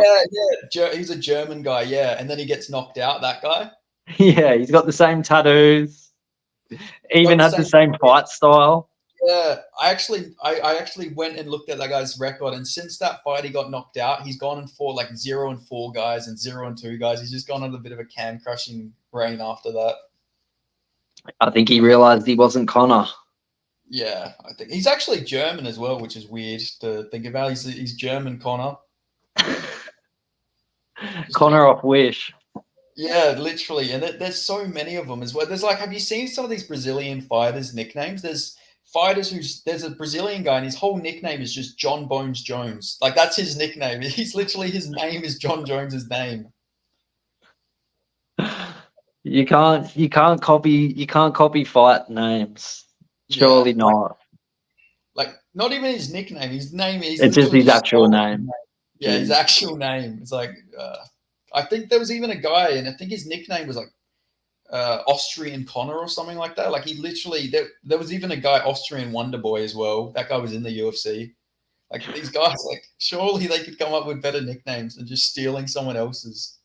I love how up to date you are with all this stuff. I remember we used to chat on Instagram, and you would like always tell me about the next guy that was going to come in and be a prospect. And at one point, I was going to get you to be like my little fighter scout thing. But yeah, and that's crazy. And then like you blew up with Jack Jenkins, and now you got your own stuff going on here. So what stuff are you doing now? You doing podcasts, like interviews? You do So I do live streams I do fight companions, but they get fucking hard to do sometimes. With some of the qualities of these cards, they get hard, but I try and do a whole live fight companion for the UFC. Do my interviews. I'll just give my basic thoughts and stuff like that on like events that are coming on. And then, I'll do prospect watch videos as well occasionally. It's a grind though, hey, because it's just, you just got to be a content machine just to get ahead with it. Yeah, I'm just trying to always push out content. What's that? Yeah, I'm just trying to always push out content when I can. But obviously, I got to buy some more stuff to like increase my quality of content, because I'm using my old school laptop from like 6 years ago when I was back in high school. So I gotta start buying some more equipment and stuff like that soon. Yeah, it's hard. It's hard. Yeah. That's why I don't even do I used to do all those reels and stuff like that now, but I'm just like, I don't have time for it anymore. Yeah, and you were killing it with them reels though. You were getting McGregor likes. McGregor shared one, I'm pretty sure. You had all these fighters come in and start sharing and stuff like that. Oh, it blew up, man. I can't even remember how many million people I was reaching a month was just like crazy amount of people. Like it was like the population of Australia or more that I was like reaching just off these reels. That doesn't surprise me. But it's a lot of work, you know, and then it really did get to a point where the way that I look at fighting now, I can't go and do breakdown reels that are so surface level that people are still like, wow, that's so amazing. But I feel like I'm so much further than that now, that anything I put out that I actually want to put out that I appreciate is just giving like my opponents way too much information or giving. Well, yeah, I actually, did you ever watch George Hardwick's like TikToks or anything like that, where he was, you know, the Cage Warriors fighter? He was putting up videos of him training and stuff like that, and he was doing breakdowns. Did you ever see any of that? Of his own training? Yeah, so he was breaking down his old fights and stuff like that on his actual TikTok, and his opponent on Dana White Contender Series and his team pretty much said, yeah, we used all of your clips to beat you. And that's what's going to happen. Yeah. It does happen. You know, I heard Khan say on an interview after our fight that he seen one of like our reels from Freestyle, and Colby put me in like a gift wrap, and he knew that when he was on top of me to just like to not try to progress, to just let me turn over and give him the gift wrap. Yeah. Because he'd seen it on like footage. It's just little things like that. I remember even like getting in the cage with that kickboxing fight, and I went in the cage to move around, and my opponent was in there as well, and I seen him just like do like a little shadow boxing thing, and I could tell that he was like dipping for the lead body rip to then go for the leg kick, and I straight away knew, I'm like, as soon as he dips to the side, he's going to go body rip, leg kick. And sure enough, he just spammed that move over and over again. I didn't stop it, but I knew he was going to do it just from like the smallest little just watching his movement, you know. So it's better to just not even post anything. Yeah, you're not right. That reminds me of this guy. I think it was Gerald Harris. He used to be in the UFC, and he said in a tweet that he was fighting a guy and he was nervous for it. And then when he was watching the guy in his corner, like opposite him in the cage, he's seen him shadow boxing, and he's seen that he drops his left hand. So immediately, as soon as the fight starts, he lets the guy throw a combo, moves back and just boots him in the head and knocks him out cold in like 20 seconds, just because he's seen him shadow box. There you go. Yeah. Yeah, it's just the little details you watch. And that's the thing, like if you're a guy that's going to fight frequently, you got to think your opponent's going back and watching your previous fight. And any little tendencies that you had there, if they're smart, like guys say, oh, no, I don't watch footage, I leave that to my coach. It's like, dude, you're falling behind in the game, because you should be studying your opponent to a T and like trying to exploit every little thing that they do. That's what I've done in every fight that I've been in. And I feel like I have capitalized on all those things that not all of them, but like the majority of the things that I'm now drilling things all camp, because I can see little tendencies and I'm going to exploit them. Well, exactly. That's why Volk is so great, is because he perfectly studies him. And I'd imagine Joe's also a big part of the process for all of you guys. But like Volk is like one of the best on the fly fighters. Like you watch him, and he, like in Max Holloway in that second fight, he fucking comes out of nowhere and he fixes all of the mistakes he made in the previous 2 rounds, and then comes back and rallies for the next 3 rounds. Like you can tell he's watching all the tape. He knows all the stuff on all these fighters. Like he just comes with the best game plans. Like just by watching tape, you can tell. He can just do that naturally in real time as well. Like if you have any sort of success with him in a round, you can guarantee that next round you're not going to be able to do whatever that was again. Yeah, like I said, he'll just go back and just make adjustments, or you'll walk away from a round going like, how are you getting me with that? And he'll just be like, well, when you're doing this, you know what I mean? And he'll give you the answer. But he's like, and that's something that I've learned from him, is he's helping you. It's like a puzzle. Like it's literally like we're trying to win battles in like the quantum field, like these tiny little battles that can like change around. And we're also aware of how the littlest concepts can change like a game so much. So we're always focusing on like the nitty gritty stuff that most people would just look over and wouldn't even bother with. And people say it still pisses me off to this day that people say fighting isn't skilled, like MMA isn't skilled. Because you watch you guys have to figure out like someone who spars. There's moments where I can't hit people at all. They just put a guard up and I'm completely fucked in there because I'm not experienced or anything at the time. Like I can't hit anyone, but you guys are all hitting each other. You guys are working at the perfect feints. You're moving in the right, your footwork, everything's important into this, to hit people, to win fights, all that sort of stuff. And a lot of people aren't, using, like, if you look at striking, people think that it's very basic, but I feel like the way that I'm looking at it now, it's as complex, maybe more complex than jiu-jitsu, because you have to make these decisions in a split-second timing to find yourself in the perfect positions where you can land shots and not get hit, or give them a look, and based on their reaction, you're trying to like tag them, and it's all happening in like split second timing. Like when I explain to people fighting that have no idea about it, they're just so amazed in that they just didn't understand that it was like that. Like think about how many moves you can make in chess. You can only ever use whatever amount of pieces are on your board. In fighting, it's that times bloody infinity, the amount of different decisions that you can make all in split second of the timing. Yeah, absolutely. Like even just watching Volk against Yair, there was a clip going around. You've probably seen it where it's like Yair goes 1-2, throws a high kick, and he almost hits Volk, and then Volk lets him do that again, and then he moves in, times the left hook, and then that's how he catches him. I think that was the clip, and it's like fucking. It is actually crazy how fast your mind has to work in there to get these like moves on the fly and stuff like that. And that's what Volk's best at. Yeah, the shit he does is just crazy like that, He goes deep, man. He goes really, really deep. Like he'll every time he comes into the gym, or every time he's training at the gym, he'll give like a seminar, like an hour-long seminar after training for those that want to listen. Most of the time it's like Joe kicking him and I out of the gym, like, get out of here, I want to go home. Folks just like, I always talk about like we should have this book that's like this thick, and it's just like all these little like Volk's knowledge. It should be put into a book. It would be the most valuable piece of information. And I'd imagine Volk is like a very big inspiration for you, not just only as a training partner, but, as somebody else who started martial arts a bit later. Like I think he started martial arts when he was like 24, 23 as well, similar to you. 23 as well, yeah.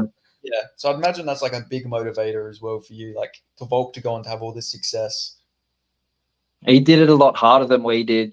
He never had Eternal or Hex, like those big promotions. He was always fighting on promotions that the rest of the world or the UFC wasn't really paying attention to. And then he was in a position where no one would fight him in the whole country. So he was just steamrolling everybody he fought. Like there was no bigger, crazier rise than Volk's in Australian MMA. Like, and even the videos like on the news of him, like, sign Volk and sign Volkanovski, and that hashtag that went around, like it was like a grassroots campaign to actually get Volk into the UFC, and he went on to be one of the greatest, in my opinion, the greatest featherweight of all time. Yeah, like to think that they weren't gonna to sign him, to think that he nearly missed out on that sponsorship with Tiger Muay Thai. Really? Like he won it, he got it, but like I think he just got in to make the team.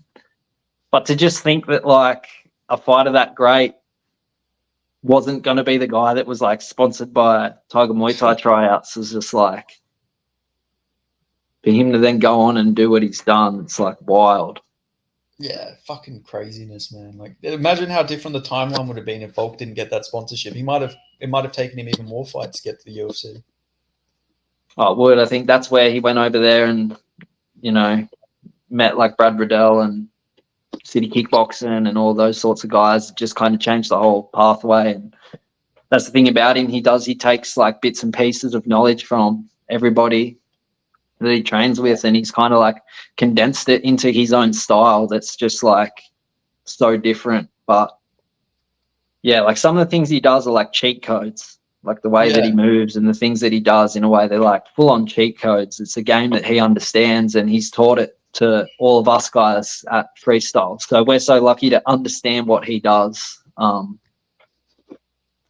And I think too, that's like another reason you want to get like bring other guys into the gym for his training camp, because we understand what he's trying to do. Like we all understand the game and we all do similar things. And after a while, it makes sparring each other very hard, because we're all just like, oh, I'm not letting you get me with that, even though any other person you would like get them with it. But we just are so aware of how we're trying to set each other up. And I have a feeling that like eventually when Volk does eventually retire, I feel like he's going to be the next like big MMA coach, like former UFC fighter into like transition into a coach. I don't know if you've spoken about or anything like that, but I can just see him being like a really great coach in the future. With all He'd be an incredible coach. Yeah. Incredible coach. Like just as good as a coach as a fighter that he is, I believe. He has a passion for coaching too. Yeah, I'd love to see Volk, after he's done with his career, transition into coaching, because a lot of fighters you see guys who, you don't think they'll go on and be good coaches. They're good fighters, but they can't be good coaches. But I think Volk is a guy who can be both. I think he could be a great fighter, but I think he could, like you say, be an even better coach. Yeah. And, I think that's important too. Like when you come up and you've trained from a little kid, you've only ever been told what to do by your coach. So you don't really develop your own mind for the game because you've always been told what to do and it's like programmed into you. And I think they're the guys that struggle to coach because they can't really rely on their own judgment, where like people who start the sport later in life realize, shit, I'm so far behind. I need to understand the entire sport so I can like get an advantage on everybody else. And I think those people will make better coaches because they're so open to information and they're also so open to like letting go of things. Like if a technique doesn't work, it's so much easier for someone like me to be like, all right, erase that, stop doing that. But someone who's always shot a double leg with their head on the other side their entire life, they're like, but it's worked for me my whole career, I'm not going to stop doing it. And they start eating knees and stuff like that. Yeah, like the muscle memory is just in there. Like it's almost permanent for them at that point. Like it's ingrained. Yeah. That's a perfect way to describe it. How has Volk been since the fight with Elite Tapori? Is he back training, or what's the deal with Volk lately? Yeah, he comes in time to time, but I think for him, he's for the first time ever, he's actually enjoying being able to just step back from the gym and go and enjoy time with his family, going out and fishing, doing all these like activities where he wasn't able to do that before. And I fully understand him because even say I have an injury, like a little while ago there, I had an injury and I go away from the gym for a week. The guilt I feel for not being there messes with my head, like fucks with my head. I can't even enjoy my week down the coast because I'm so anxious because I feel like, oh, but should I be at training? Like, should I just push through this injury? And I can never give myself time to step away from it and just like reset. And I feel that Volk's been a bit like that too, because he's just title fight after title fight, camp after camp, like fighting Islam with full on injuries, like where he should get surgery, but he's taken fights. And I feel for him that this is like the first time that he's been able to just be like, oh, I just want to enjoy my life. Yeah. And like Volk has some of the biggest balls in the world, man, to go and take Islam on short notice and then fight Ilia Topuria like months later. Like he deserves the rest. Let's just say that he definitely deserves the rest after everything. He does. And yeah, the sport can become a curse. People don't realize is like we're doing this twice a day. Like we're going in, training in the morning, going back in the afternoon. I've done it for 4 years straight. Volk's done it for way longer than that. And after a while, you now ingrain this, like, it's a routine for you. So as soon as you break away from the routine, you like start having these, like, I'm only speaking for myself, not Volk, Yeah, but of course, yeah. you feel like you should just be there. You know what I mean? It's hard to just like be content with what you're doing. And I think he was maybe feeling that a bit with like why he took that Islam fight, because he just feels like he should be in camp and training, because that's all he's ever done. Yeah, for sure. No one gives you a book on how to deal with this sort of stuff, you know?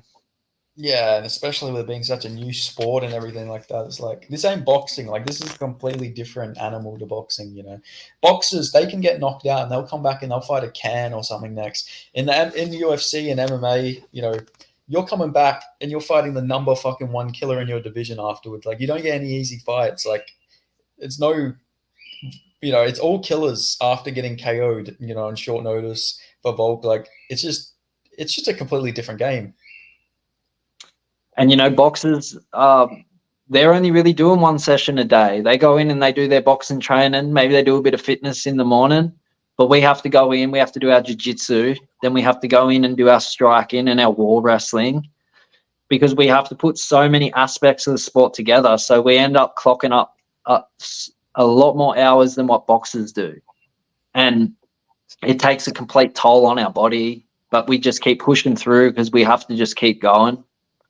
After a while, that just starts building up and starts creating just stress, you know, because your body just like, half the time that's what we're all battling is like, we just want our body to hold out through camp just to make it to the fight. Yeah, and I mean, obviously, I'm not training as hard, but when I'm training and stuff like that, I'm getting hurt every day, and I can only imagine doing that full pelt every single day, like you guys do. Like, training yourself really puts it into perspective how much you guys put your body through. Because I'm not doing this for a living. I'm just training. I can go home and I can take some rest days. You guys are doing this for a living. You guys are in training camp. You guys are fighting through this stuff. Like, it just puts it into perspective. How, like, you guys are fucking living one of the toughest lifestyles in the world. Yeah, it is. It's fucking intense, man. It really is. But, you know, and especially at freestyle, we train a lot harder than, like, put it this way, our normal, like, us training normally is like another gym in camp. And then when we are in camp, we are then ramping up that intensity again. So it's like we are training so hard all the time that it's like, it's almost like we're always in camp. Any of us guys at the gym could take a fight on any day's notice and be fitter than the guy who's had a full training camp just when we're not in camp. Yeah. And I mean, it shows you guys are freestyle MMA. You guys have some of the best cardio. Yeah, I'd say in the world. I mean, Volk, one of the best, has some of the best cardio in the world. You see, with like Colby didn't look like he was slowing down at all against Manu. You know, you guys just Van Heerden doesn't look like he slows down. Like you guys just fucking, you can tell you guys go really hard with the strength and conditioning, the conditioning especially. I think we push our selves so hard that it's mental. Like, you might look at us and be like, oh, they're not even tired. It's like, no, we're fucking tired. Yeah. But we know that when we get tired that our opponent's feeling worse than what we are. And we know that we can push our bodies so much further than other people believe. We're not going to just collapse on the ground. We know that we can push for the full 25 minutes if we have to. And we're going to be, you know, a lot fitter than what the other opponent's going to be. Yeah, absolutely. I wanted to ask, because we were speaking about featherweight before, but do you actually see Jose Aldo's coming back to the UFC? I did see that, yeah. Did he retire? Yeah, he retired after the Marab fight, and then he went and boxed like 4 times afterwards. Oh, jeez. Yeah, sorry, what was that, sorry? How old is he now? I think he's 37. Yeah, okay. And it's a weird move. He must be out of money. Yeah, it's weird because he boxed like 4 or 5 times. He boxed Jeremy Stevens in a boxing match, and he went to a draw there. He didn't look too good in that fight, but then he went and boxed a bunch of like negative record guys in Brazil, and now he's fighting Jonathan Martinez in Brazil. It's strange. Yeah. Well, I'm sure everyone will be happy to see him back, but again, it's probably that same thing. He's done this his whole life. He can't just turn it off now and be like, "Oh, I'm going to go and start fishing." You can't. It's a curse. It's like literally a curse. And I think I don't know if there's another sport like it. Like Yeah. that. I think it's going to come out, and like eventually they're going to see that they'll have like a term for it. It's like something that people suffer from to do with like a whole career of MMA. And it'll be like a new like a thing in psychology that they now have to deal with. But it's even like with boxing, like have you seen that whole Mike Tyson, Jake Paul fight that's happening for Netflix? I don't even know what to say about that. 58-year-old Mike Tyson versus 27-year-old Jake Paul. Like I've watched all of Jake Paul's boxing matches. Like I was in high school when he was boxing. He was boxing YouTubers. Now he's boxing fucking Mike Tyson. Like what the fuck are we living in? I don't understand it, because it's never going to be like, say he knocks out Mike Tyson. People aren't going to be like, "Oh my God, there's Jake Paul. He knocked out Mike Tyson." They're going to be like, "No, he knocked out like old Mike Tyson." It's completely different. Yeah, he didn't knock out Iron Mike. He knocked out fucking Grandpa Mike. It's like it's not the same thing. I saw a video and it was like what Jake Paul was doing when he was 20, and he's like dancing to some like Katy Perry song or something, like full TikTok dance. And there's like what Mike Tyson was doing when he was 20. He's just like knocking people out cold. It's crazy. And the thing is, I've heard that it's apparently actually like there was rumors it was going to be an exhibition. Apparently, it's actually going to be a pro-sanctioned bout if the Texas Commission agree. So on paper, there is a chance you can go look at Mike Tyson's record in a year's time, and it's going to have he has a loss to Jake Paul on it. Imagine if he knocked him out. Yeah, that would be fucking. Mike Tyson went out there and fucking killed him though. That would be fucking. That would be a feel-good moment. I don't think there's a person in the world that's going for Jake Paul in this one. Yeah, no, I think everyone's going for Mike, but it's like going for and actually believing Mike's going to win is different. Because yeah, Mike Tyson is built differently, but it's like all these clips they're showing of Mike Tyson, it's him hitting the bag and hitting pads, but it's like 30-second clips, and they don't show you him afterwards. Like I'm sure he's gassed as fuck afterwards, you know. Yeah, exactly. That would be, the speed and everything over multiple rounds is definitely not going to be there. Yeah. We saw him. Remember when he boxed Roy Jones? Roy Jones, yeah. Yeah. But they weren't allowed to knock each other out, were they? Yeah, that was an exhibition. So I think it was only body shots. If there was a knockdown, I'm pretty sure the fight would have been finished if they even knocked each other down. Yeah, right. So that was weird. But even there, like Mike didn't look horrible, but it's like it wasn't an actual fight at the end of the day. It was like a spar pretty much. I don't think Jake Paul's going to go in there, and he's not going to go in there and have a nice little spar. Like he's egotistical. He's going to want to go in there and say, "I knocked out Mike Tyson." Like, you know. Oh, 100%. Jake Paul's going to go in there and be like fearing that he's going to lose the fight. If he loses to old Mike Tyson, I think his career's done. So he's going to go in there and try to get him out of there early. Yeah, and he will. I reckon he'll knock Mike Tyson out. Me too. Because especially the thing is, people are saying, yeah, but it's Mike Tyson. But it's like, did you guys watch Mike Tyson's last few actual professional bouts? He got knocked out by journeyman in his last few fights. Mike Tyson, he hasn't been in his prime since probably the 90s. I think before he went to prison, that was prime Tyson. Afterwards, he was never the same fighter after his stint in prison. Yeah, I read like his autobiography, and his partner at the time and Don King, they started medicating him because he was just like a loose unit. Like he used to just like bash Don King, think it was funny. So they were like started medicating him and stuff like that. And he was just never the same after that. Yeah, definitely. I don't think he was ever the same after the Buster Douglas fight. After he got KO'd there, that's when he went to prison. Came back more shredded than ever, but all of his his peekaboo style was gone. He was just he was more flat-footed. He was powerful still, but like his defense wasn't there. He was getting hit a lot more, especially after that. I think, yeah, he was living a crazy lifestyle and just enjoying the money too much. And yeah, very, reminiscent, I'd say, of Conor McGregor nowadays, to be honest. Yeah, and like, why would you come back and fight? Yeah. Well, what's that saying? It's like, why would you wake up at 5 a.m. and go for runs and stuff like that when you're sleeping in silk pajamas? Like, it is true. It is true. Yeah. It is. That's why I'm happy that I live in a van and have nothing, because it's like keeps me hungry every day.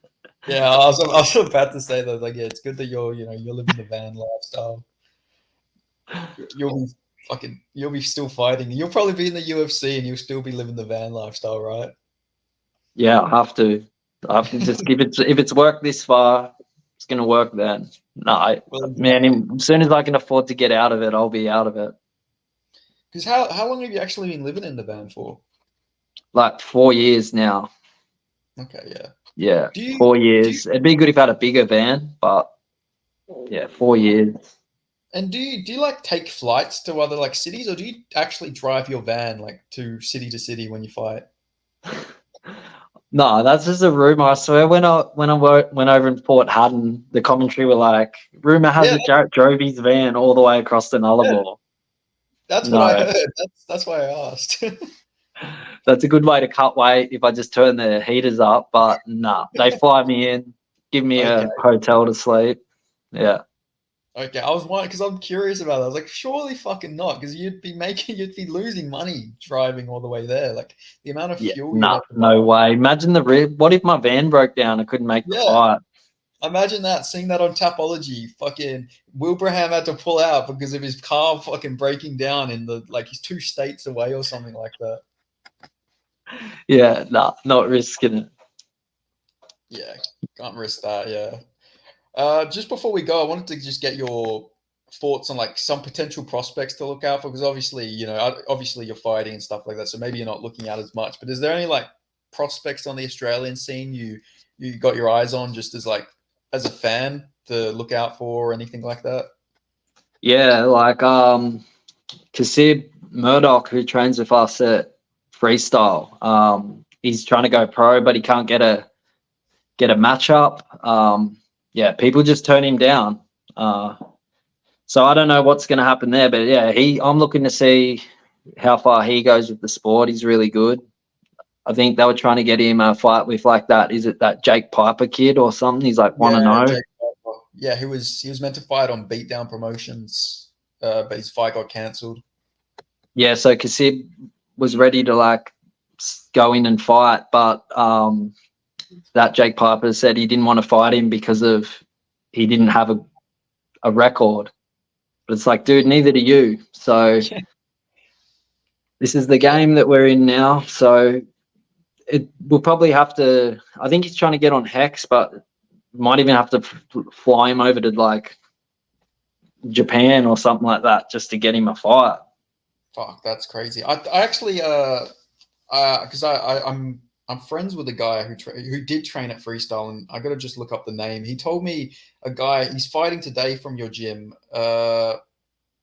His Yeah, name's Zane Zane. Martin. He's really good, isn't he? He's apparently really good from what Jaden told me. Jaden Colsaw. He's really good. Yeah. When I was training in Queensland, there was a guy at our gym, Liam, and he came up to me and he's like, "Oh yeah, I've got this fight." Like it was his first fight, matched up against this guy, and he trains with Volkanovski. And I was like, "Oh, dude, don't listen to that. Like he's not Volkanovski. He might train with Volko, but it doesn't mean that he's Volkanovski." Yeah. Well, Liam went and fought him, and Zane just was bashing him from like post to post. And then when I came to freestyle and started training, I was like, oh, there's that kid that Liam fought. Started doing rounds with him, and I was like, oh my God, I feel so sorry for Liam. Like, but yeah, he's fighting today. Mate, Yeah, that's it's probably the results probably already happened right now. But yeah, he's one to keep an eye on. yeah. I heard really good things from him about him. I even heard like he's one of the, not that he's having competitive rounds, but he was actually able to like neutralize some things that Volk did in training. So like apparently, that's like obviously I didn't hear that he was bashing Volk or 10-8ing Volk or anything like that, but I was hearing like he was actually figuring out some of the stuff Volk was doing, which is for a really young fighter is pretty impressive. Yeah, no, he is impressive. He's a competitive round for me in the gym, that's for sure. Yeah. Yeah, And he's like, same way, the way that he yeah. just transitions. Sorry? Oh, yeah. And how old is he? He's like 17, 18 or something like that. He's really young, isn't he? Yeah, I think he's just turned 18 now. Yeah. Okay. Yeah. That's somebody to keep your eye on for sure. Yeah. So like he got his purple belt only a couple of months ago, and I was like, thank God, like, because I've got a purple belt, and I'm like, how's he blue belt? Like, he's good. He's really good. So, but he's got wrestling, boxing, kickboxing. I think Seb was telling me, Seb Saleh from our gym was telling me he trained him in like karate back in the day. So he's one of these kids that's been doing it since he could walk, basically. Yeah. He's like another, like from what I'm hearing, like, with the accomplishments and everything, he's like sort of similar to like Cody Haddon, because obviously Haddon had like the boxing, the Muay Thai, the Jiu-Jitsu credentials. So he's like one of those just all martial arts type things. Like he's just super well rounded. Yeah, and he's just like the kindest. He's so quiet, like the most humble dude that you'll ever meet. And yeah, on the surface, he's just like this calm, collected dude, but he's an absolute killer. Yeah. Yeah, there's definitely. I feel like freestyle is going to have an explosion of talent soon. Like, there's going to be a bunch of freestyle guys in the UFC in like years' time. Like, obviously the guys there now, but like the amateurs coming up as well. Yeah, I feel like soon the floodgates will open, and it won't be long before we're all fighting in there. When they realize the talent that's in the gym, it's like really high.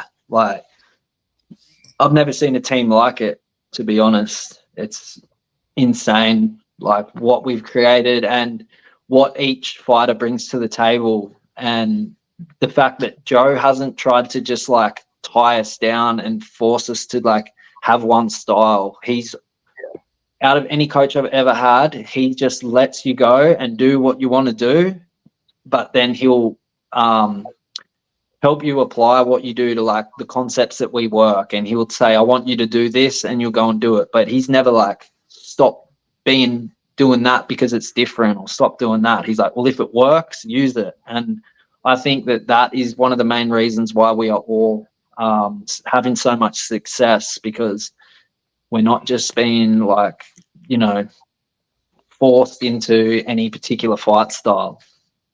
Yeah, because you'll see a lot of gyms like at one point, all of Henry Hoof's guys at Killcliff, they were all just fighting with the same Dutch style, and some of them it just wasn't working out for them. Like you can tell that just not isn't their style. Like there's a lot of gyms where they will all just try and like shoot box. A lot of shoot box guys, they all just have to come with that forwards pressure, Charles Oliveira type style, and it's like, but not everyone can go in there and have that reckless style. Like it's good to let guys have completely different styles because it helps you in the gym, especially like. Were you helping Volk for the Yair fight because you have the flashy kicks and stuff like that? Yeah. So definitely was throwing Yeah, like all those jumping kicks and spinning back kicks and giving all these different looks. Like we give him the look of an opponent, so you can generally tell how the fight's going to go. Like at one point, I was emulating like Charles Oliveira, because remember Volk was the backup for Islam and yeah, Charles, and I 280. realized like how bad that fight would have been for Charles. Just Yeah, by using his style, it just really would have been very horrible for Charles to fight Volk. But then I was a good look for like Islam, because I stand southpaw a lot as well. Like I can fight in either stance, so being able to help with that, and then just having having Kasib there to give him the look for like Ilya, because Kasib's like a short little boxer and can get inside. We can all bring something different to the table to like give him that look. But Volk has the ability to go out and bring guys in for his camp as well. So like for Yair, he had like Carl Van Roon come in, who's like Taekwondo world champion sort of thing, and yeah, I see that. Yeah. yeah, give him the looks. Yeah, even had, I think Blood Diamond came in to help with the kicks and stuff like that for a year as well, right? Yeah, Blood Diamond came in, and yeah, just people that were just going to flick things up and just keep like Volk really honest about, you know, keeping safe and keeping the fundamentals together. But yeah, I'm looking forward to Volk after he goes and, you know, spends a bit of time away, collects himself, and comes back, tries to take out Ilya and get that belt back. Yeah, yeah. Like, do you think it will be Ilya versus Volk like straight away, or do you reckon Ilya fights like somebody else before? Like, because I've heard Spain. They're doing Spain in October apparently. Yeah, I can't see Ilya having a quick turnaround. But Volk's done so much for the UFC, and like, who's a bigger fight than Volk in the featherweight division anyway? Yeah, exactly. Like, there's no one there. Like, the only I could think of like Max, but Yeah, would that pull more eyes than a rematch with Volk? Like, I don't think so. Number one, rematches always do well. yeah. I And think that yeah, Volk he is the needs the rematch. consensus. Yeah, consensus. In my opinion, the greatest featherweight. So you got to give him another shot. But yeah, fuck man, it's gonna be scary as a Volk fan just watching Ilya, like watching that first fight. I was starting to get like all confident, you know. Volk's fighting a good game plan. He's kicking his leg up. He's throwing out them head kicks, and then he knocks him out. I was like, fuck man, that's so fucking bad. Like And I Ilya's could just tell Volk was just about to turn it up. I'm like, I yeah, can tell right now he's just about to turn it up. And just as I said that, the fight got finished. yeah, it's fucked, man. Like watching that was so hard to watch because it was like, damn, he was actually fighting a good fight. Like I think he won the first round as well on everyone's Yeah, he scorecard. did. Yeah. It's like I think he can. I think he does have a path to victory in that fight, but obviously, just it is tough coming off the losses to Islam and Ilya, obviously. But if anyone can do it, it's Volkanovski for sure. Exactly. He'll Yeah, be back. yeah, for sure. But I just hope they don't do some weird stuff where it's like Movzar gets the title shot or something like that. Like that would piss me off. Surely not. No, I don't But think so. I don't think he can promote Mosfire anyway because Dana hates him. He was shitting on his fight with Arnold Allen anyway. unless But they probably want to give Ilya a different fight just to build up a bit more hype around him and then do the yeah, rematch, I could probably see that happening. But I could see Ortega getting it as much as he doesn't deserve it. Ortega always gets these one fight title shots. I can see them giving Ortega a shot. Doesn't deserve it though. yeah, that's not going to be a good fight for Ortega either. I think Ilya would put him out cold against Ortega. I don't know. I think Ilya, like if Ilya can beat Volk again, I don't know who gives him any problems in that weight class. I think Volk's the only one who can beat him, and obviously, it's already 1-0 Ilya. Yeah, I mean, Ilya's been training since he was a little kid. And, Yeah, um, yeah, like he's a tough opponent. But I guess it just sure. comes down to like how well you fight on the night. Yeah, exactly. We've seen people lose by KO and then come back and win. It's like it's not impossible. It's just Well, I yeah, know from just like rounds in the gym, you rarely are you just like winning rounds against the same person. It's like you win, then they win, then you win. They might win too, then you win too. It's never just like a clear winner. yeah, Like it exactly. just shows it all depends on so many aspects. Well, Volk seems to do really well in rematches as well. In the trilogy against Max, that his best performance was that third fight against Max. So if anyone can like fix their mistakes in a rematch, it's definitely Volkanovski. Yeah, because he just adapts to the Yeah, situation. And yeah, like you can't really count the Islam fight because he didn't really yeah, get a definitely. chance to settle in there and got caught. But Yeah, yeah, that's just a weird case, that fight. But yeah, definitely if anyone can do it, it's going to be Volk. Just yeah, just before we go, was there any other prospects you reckon to keep your eye out on besides Kazib and Zayn? Sib and Zane, yeah, they're definitely like the main two that I would talk about, but we just have so many amateur guys that are all about to have like their first amateur fight coming out of our gym. So I think really soon we'll know whether there's like some new up and comers that are going to come through and climb up the ranks. So honestly, like, and I'm not talking like 2 or 3. I'm talking like 10 to 15 guys that are all just lining up to have their first fight. So that's how stacked our gym is with fighters. Yeah, so it's going to be a freestyle invasion before we know it. Yeah, this hearing stuff like this, because obviously I talk to fighters from all different gyms, to hear like all the amateurs that are coming up and stuff like that just really excites me for the future of Australian MMA. What was that? Sorry? Sorry, I said, because obviously I talk to a lot of guys from different gyms, and to hear like about all these exciting prospects and amateurs coming up just gets me really excited for the future of Australian MMA. Oh, yeah. It's amazing, isn't it? Like, just, it's really good to see. You know, it's scary being a fighter, and then you're like seeing these like little kids on YouTube that are like just walking, can't walk properly, but they can throw like brutal combinations on the pads. You're like, yeah, that's who we're going to be dealing with soon. Yeah, absolutely. Yeah, I think it's going to get to the point where like most MMA fighters, they're going to realize they want to be MMA fighters by the time they're like 5 years old. Like just training it, I feel like. It's a cruel sport to put your kids in, but like, it's good to teach them martial arts, but like being a fighter is tough. Like it's, I don't think people really know what they're in for until they're like in deep doing it. So it's not everyone's built for it, but yeah, absolutely. It's not easy. Do you agree with like the whole junior MMA thing? Like it's like junior MMA, it's like MMA for kids, but they can't hit to the head. It's only body shots. Do you agree with that as like as a practice or predecessor to doing amateur MMA? I've trained with guys that have done that, and that it ingrains horrible habits because they just sit with their arms like this, blocking their body.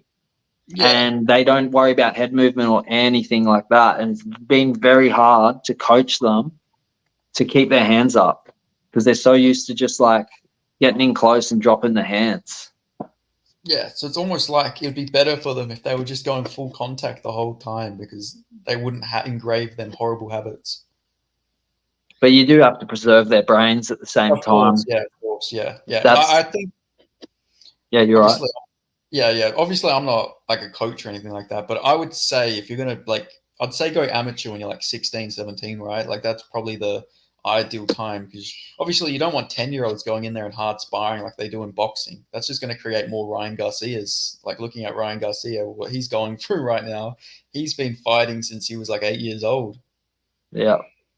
Yeah. Yeah, I think they should focus on wrestling and jiu-jitsu competitively and do a lot of pad work and a lot of striking technique, but only touch spar. Don't hard spar until they're like, as you're saying, like 16. Yeah, definitely. So is there any like sponsors or anything you want to shout out before we end this interview? Oh, CMBT, they're absolute legends. Helped me out so much, and they got like the best bloody products, the best protein powder, so many good things inside of it. So man, they just keep me going. Without them, I don't really know where I'd be. I definitely wouldn't be fueling myself to recover and keep going. So yeah, thanks to CMBT. Awesome. So yeah, anyone else you want to thank or anything like that? Oh, obviously just my whole team. You know, I'm so blessed with what we got going there. Like fight-wise, team-wise, everyone's there day by day, putting in all the hard work. My partner's always, keeping me up to date with everything, which isn't an easy task. So huge support from my parents and all my friends out there that just believe in me and keep pushing me to continue to strive and try to achieve my dreams. And yourself, thanks for having me on, man, because it's been a good chat. I appreciate it. Thanks for coming on. Yeah, this is a good chat. I think this is the longest one I've done, and it just flew by. So it was a good one, man. Yeah, good on you, bro. Yeah, legend. I just love chatting about the sport and everything like that. So it's just a conversation for me, not even an interview. Yeah, that's how I try and do my interviews. I don't want to talk in some monotone voice the whole time, like Ariel Hawani or something like that. I want my interview style to be like just a conversation. It doesn't need to be like all professional and shit like that. I mean, I can't. I have bad habits anyway. I couldn't be all professional. I swear too much. No, you do well, and that's why they're easy to listen to. I enjoy listening to your potties, man, because it just flows naturally, and that's what it should be about. Yeah, exactly. I appreciate that as well. Awesome. Well, I guess we'll end it there. So yeah, if you guys made it this far into the video, make sure you give this video a like. Go follow Jarrett on. It's what's your Oh, Instagram? Jay Jay, will chiller, man. yeah, Jay Will Chiller Man. And yeah, make sure you look out for Jarrett's next fight, hopefully in May or June in Hex, more than likely in New Zealand. So yeah, thank you guys so much. Legends. Thank you.